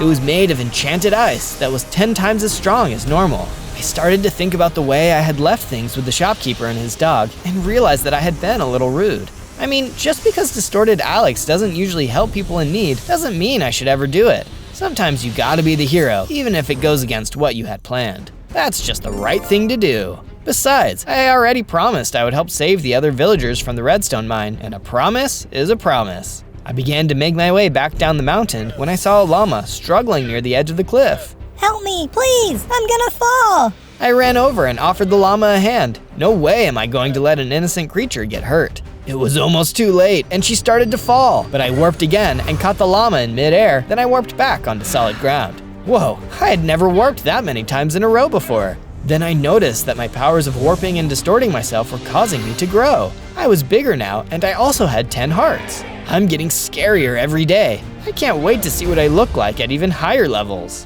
Thank you for saving me, new friend. My name is Becca. What were you doing out here, Becca? I heard that the villagers in this area were being oppressed by an evil brute named Crushmore. So I'm searching for a powerful golem that might be able to defeat him. Why would a llama be so concerned about human villagers? Hey, just because we're different doesn't mean I have to stay out of it. I want to help everyone. Hard to argue with that logic. Now that I had thought about it, I realized my reason for why I've been helping out is kind of the same as her. I guess Becca isn't too different from me. Well, other than me being a creepypasta and her being a talking llama, but otherwise, we're basically the same. Legend has it that the golem is hidden somewhere near these mountains, waiting for a hero with pure intentions to awaken it. I don't know if I'm that hero yet, but this golem does sound really promising. On days 20 to 22, I returned to the village to find that 3 Illagers had been trying to break into the shopkeeper's house. It's a good thing I built that door. They all had crossbows, but fortunately my warp ability could take me right into close range. After that, I made short work of them with my ice-frosted sword. I think I'll build a giant statue right in the middle of the village, but for that, I need to get some sheep. That way, the villagers will have something cool to look at once they're all rescued. I also added a base extension to the shopkeeper's house. I needed to give the villagers a reason to stay in the village long enough so that I can really give them all a good scare later on. I started gathering materials, breaking through a wall in the basement mine to find a huge cavern full of dazzling emeralds. Wow, these will look great on the statue. And I bet there's a lot of other great materials in here too. Next, I got some more iron to make some shears for the wool. What kind of statue do you think I'm building? Let me know in the comments. Also, don't forget to subscribe to the channel if you want to see more of my awesome adventures. Or just search for Zozo. Spell it with me, Z-O-Z-O. On days 23 to 26, I defended the base from more of the illagers sent by Crushmore. Boy, you guys are persistent. My warping power was so much stronger now that I could warp any weak mob I touched high up into the air and watch them fall to their defeat. I dropped them all, and one of them dropped a bow and some fire arrows, along with 2 diamonds. As if I wasn't enough of a menace to trolls already. I tried using the bow, but it didn't work. But that's what I can use the diamonds for. I need to get flame on my bow first, so I'll need to enchant it. I went to the ocean and mined some lapis lazuli stones for the enchantment process. All that was left was to gather the materials for fire enchanting. I also met a new friend while I was out near the ocean. How you doing? I'm Tuttle, the turtle. I told the turtle I needed to make an enchantment table, and the turtle gave me 4 obsidian for it. You're such a cool dude. Why don't you come with me and live at my base? I returned to the base and enchanted the bow with a flaming enchanted book. Then I named the bow Firestarter. Now I can use those arrows with the fire enchantment. Hopefully I don't run out, otherwise I'll need to craft more and get some fire charges. I created a pond back at the base so that Tuttle could live there. Turtles love the water after all. We also love powerful defenses, Zozo. Make sure your base has got walls on every side and locks on the gates. Thanks, Tuttle, but I'm the one who is supposed to do the narration. On days 27 to 31, I decided that I wanted to explore near the ice cave again. I was out gathering materials in the mountains when I ran into Becca. Hi, Becca. Hi, Zozo. I think I found the entrance to a dungeon where the legendary golem can be found. It'll be treacherous, but we should definitely go there. I followed Becca across a slippery mountain path until we came to a giant stone bridge over a valley. On the other side of the bridge was a huge silver door. Now I've heard of knowing how to make an entrance, but this is ridiculous. What was even more ridiculous was that it was guarded by a rock. Becca was too afraid to get close to that thing, so I bravely approached the rock instead. Hey, wait a minute. How come I'm the one who has to make my friends less afraid all of a sudden? This totally wasn't what I signed up for. Oh well, maybe I can settle for scaring this bird away. Though, I still don't want to be that rude about it. Maybe I'll just ask nicely? Can we go through that door, please? Absolutely not. I've been ordered to guard this door by Crushmore himself. The rock swooped down on me, but I was able to warp out of the way and turn invisible. Where are you hiding? Right here. After some fast moves and quick thinking, I managed to win the fight.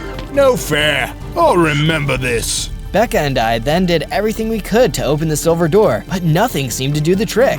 We tried using a lever, torches, setting it on fire, and shooting flaming arrows. Nothing worked. We'd have to figure something else out later. On days 32 to 35, Becca and I found a small cabin nearby where we could stay, and it turned out that a few villagers who had escaped from Crushmore were living here now. That bird must have been here to make sure nobody could go into the dungeon. And we still don't have a way to open the door. Just then, the walls of the cabin came crashing down. Or should I say, crushing down?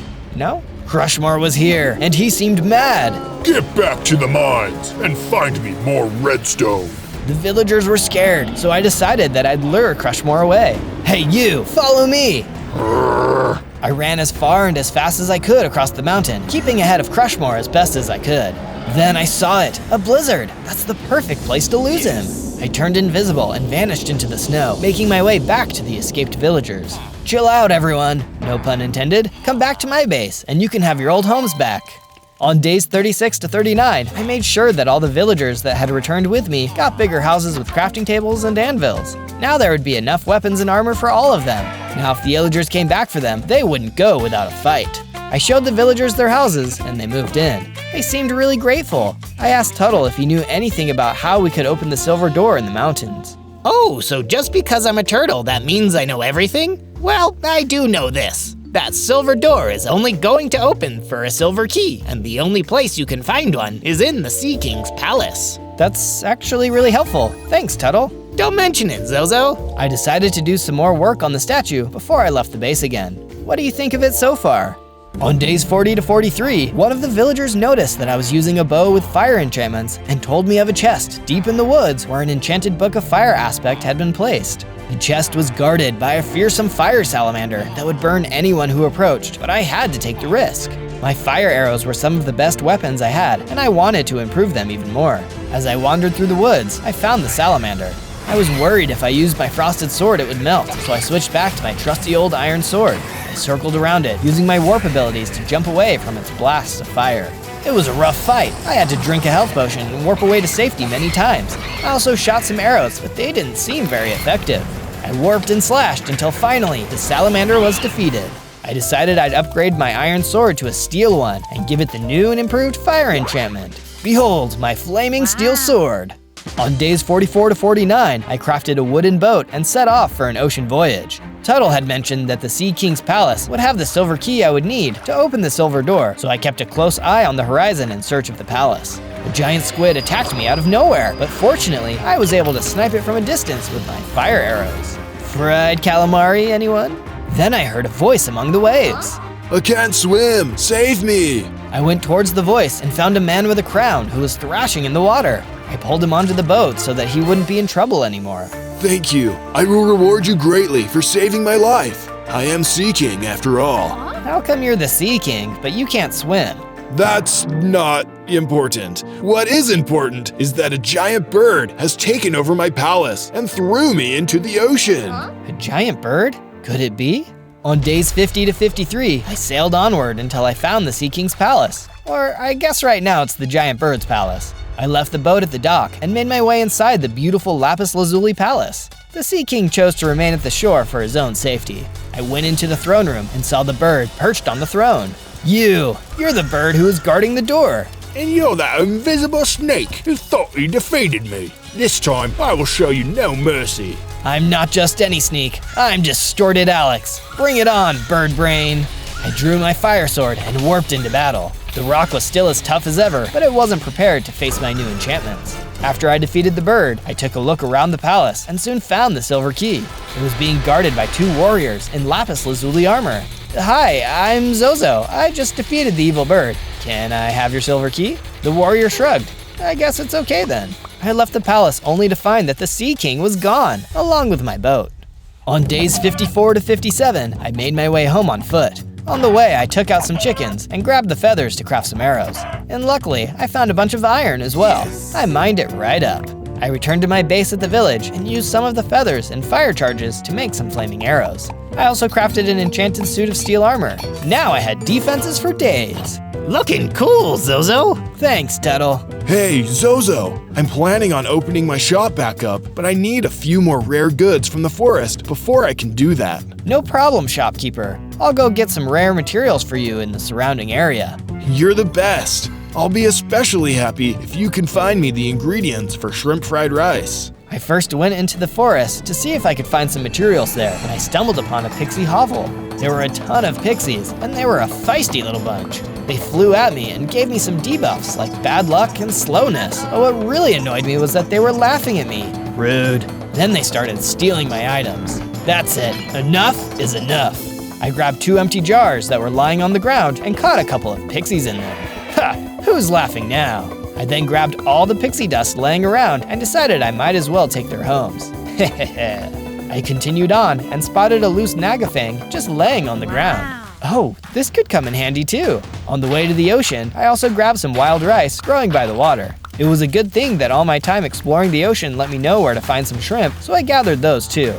I returned to the shopkeeper and gave him some of the wild rice and shrimp. He looked happier than I've ever seen him before. He took all of the ingredients and started to cook up the shrimp fried rice right in front of me. It looked like it turned out great. It must have tasted really good too, since the shopkeeper was so happy that he went inside his shop and came out with a diamond pickaxe. Is this for me? Thanks! On days 58 to 62, I was making solid progress on the base's statue when I heard the villagers start to panic. The walls of the base were being destroyed by a group of giant octopuses. It seems strange since aquatic mobs like that usually don't show up this far inland. They must have some kind of magic protecting them. Who could be behind this? I fought off the giant squids only to see the Sea King standing outside the base, holding an enchanted silver spear. Sea King, are you here to help?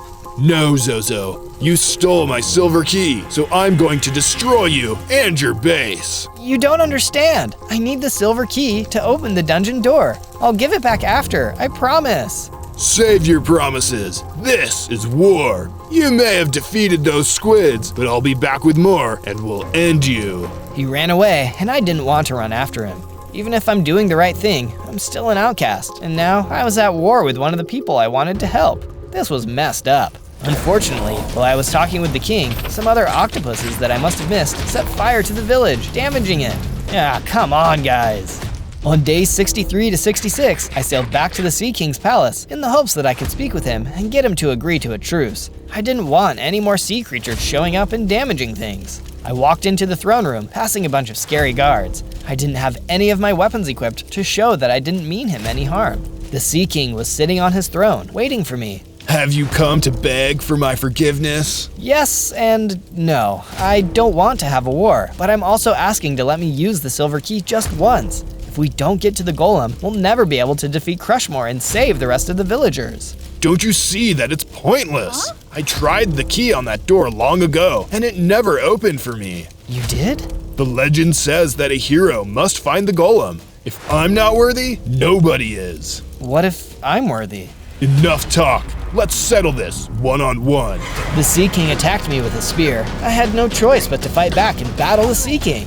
As we fought, the guards started jumping in excitement. They must love watching a good fight. It happened so fast, but in the end, he was defeated.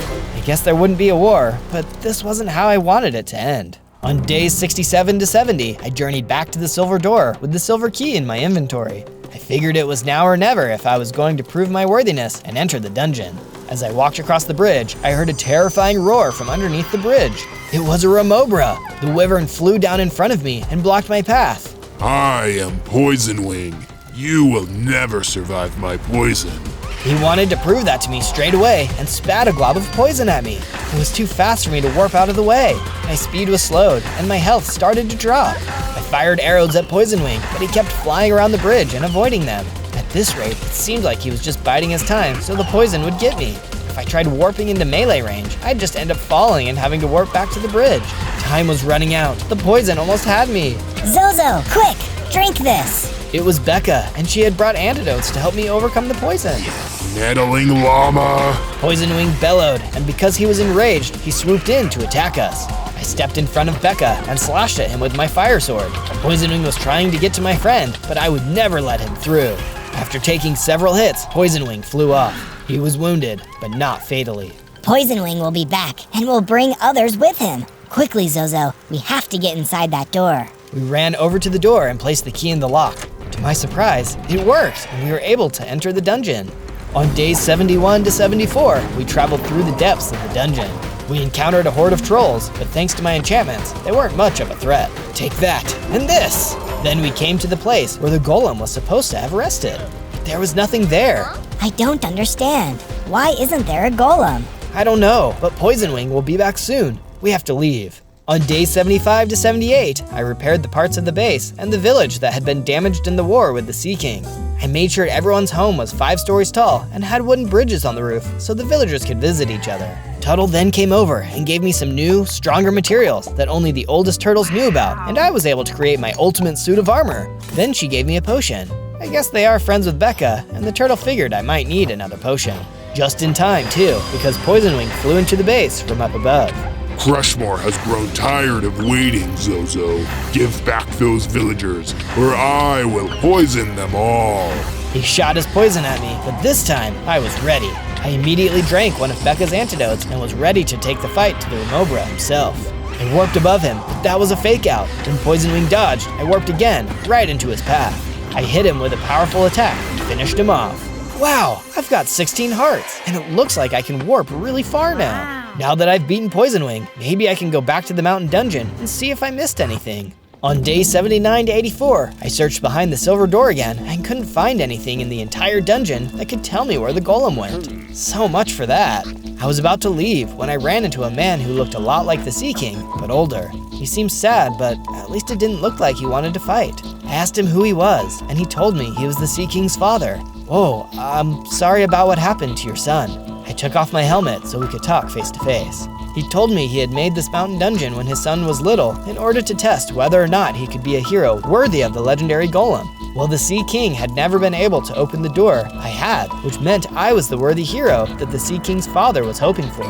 He revealed that there was no legendary golem, but he did give me the formula I could use to build it. I thanked him, and we waved goodbye to each other. On days 85 to 89, I told Becca about what had happened to me at the Silver Dungeon and how I met the Sea King's father. Of course! Opening that door meant that you were worthy. That makes so much sense. Still, do you think you have what it takes to build the legendary golem? I have to try, don't I? I suppose that's true. I'll give you all the information I know about what the legendary golem is supposed to be like. That way, you can't get it wrong. Thanks, Becca.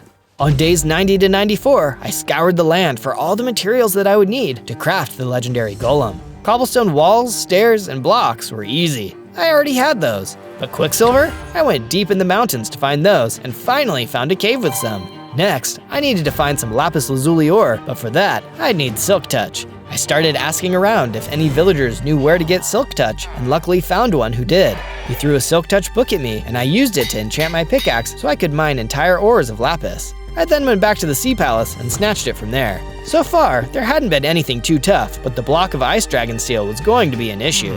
I went to Tuttle to ask him if he had any more left over, but he said no. Bummer. I asked him if there was any way he could find some more, and he said yes. Not a bummer, but it might take some time. Medium bummer. I was willing to wait though, since this could be the strongest golem ever made. Of course, I didn't want to neglect my own upgrades. With the help of the villagers, I was able to acquire some more enchanted books and give my frosted sword the powerful Freezing 3 enchantment. They told me that in order to use it, I would need to throw it and the frosted sword on top of the anvil, and the magic inside of the enchanted book would transform the sword into a better one. Well, here goes nothing. It worked. The sword leveled up to an iced dragonbone sword with sharpness 10. It even had the ability to completely freeze enemies. And best of all, it looked awesome! Now I had fire and ice on my side. On days 95 to 97, I took some time off from building the golem in order to finish the statue for the base. It was a statue of regular Alex because I wanted to show the villagers that even though I was distorted and an outcast, I was just the same as any other hero. I could feel that the villagers had already accepted me, but I hoped it was still a gesture that meant something to them. But what do you think of the statue? Do you like it? To end the day, I started building the golem. I was so close to being finished. All I was missing now was the block of ice dragon steel. On day 98, the shopkeeper's dog approached me and looked like he wanted to talk. Hey Zozo, you always say you were an outcast. How come you helped me when we first met? I guess I just needed a place to belong, and you seemed like you did too. Well, you've made a really nice place here. I can't wait for the other villagers to come back. Same. The golem is almost complete, and Crushmore will never know what hit him. I think it'll hit him, just like all of our friends should hit the subscribe button and ring the notification bell. That's true. It sure does feel great that I can share more of my videos with all of my friends out there. Thanks for your support.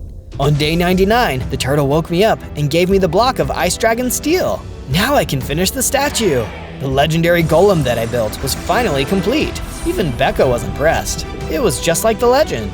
With the golem by my side, I marched over to Crushmore's redstone mines. We encountered several illagers, but the golem was able to keep them busy while I warped into the mines and freed the rest of the villagers. The most powerful of the illagers, an evoker, tried to stop me. He kept spawning Vex around me and using his Fang spell attack, but luckily, my superior armor protected me and I struck him down with my fire and ice weapons. The villagers were able to escape the redstone mine and run back to the base. That just left one more thing to take care of. Or should I say, Crushmore thing. On day 100, the golem and I started to destroy the redstone mines, and I focused on breaking up the rail tracks and supporting pillars. With all the villagers now home safe, I noticed that some of the redstone piles looked weird. They were shimmering green. I shot a fire arrow at them, and it ignited the redstone and blew the whole place up. That's firepower, baby! But the explosion was so huge that I was almost caught inside. I tried to warp away, and the most amazing thing happened. My warp ability absorbed the explosion and converted it into pure power. As I left the destroyed mine, I saw Crushmore battling the legendary golem. You thought this hunk of junk could defeat Crushmore? I am more powerful than you could ever imagine! Using the power of the explosions that my distorted warp had consumed, I grew in size until I was the same as him with 100 hearts. That's when the giant got even bigger and meaner. I didn't even know that was possible. He smashed the golem with a single blow and started coming after me. Even legends are no match for Crushmore. Now, You will pay for ruining my plans for this world. I don't think so, Crushmore. Anything you can destroy, I can build back. I am more than a legend. I'm a hero. We battled, but I was faster, and with my ability to shoot fire out of my flaming warp, Crushmore was toast. Literally. But the fight wasn't over yet. We kept battling. I used my warp, which was crazy long now, but Crushmore also had some serious strength and a huge jump height. Even if I tried to warp away to regenerate some health, he was right there with me. With the combination of Ice Sword, Fire Sword, Flaming Arrows, and the Flaming Warp did the trick. After that amazing battle, I fixed up the golem, and he came back to life again. We returned to the village, where Tuttle, Becca, the shopkeeper, his dog, and all the villagers were waiting for me. Even the Sea King's dad was there. He was happy to see that I was the hero the world needed. This calls for a fireworks display. I may still be able to turn invisible, but now there was no reason for me to hide anymore.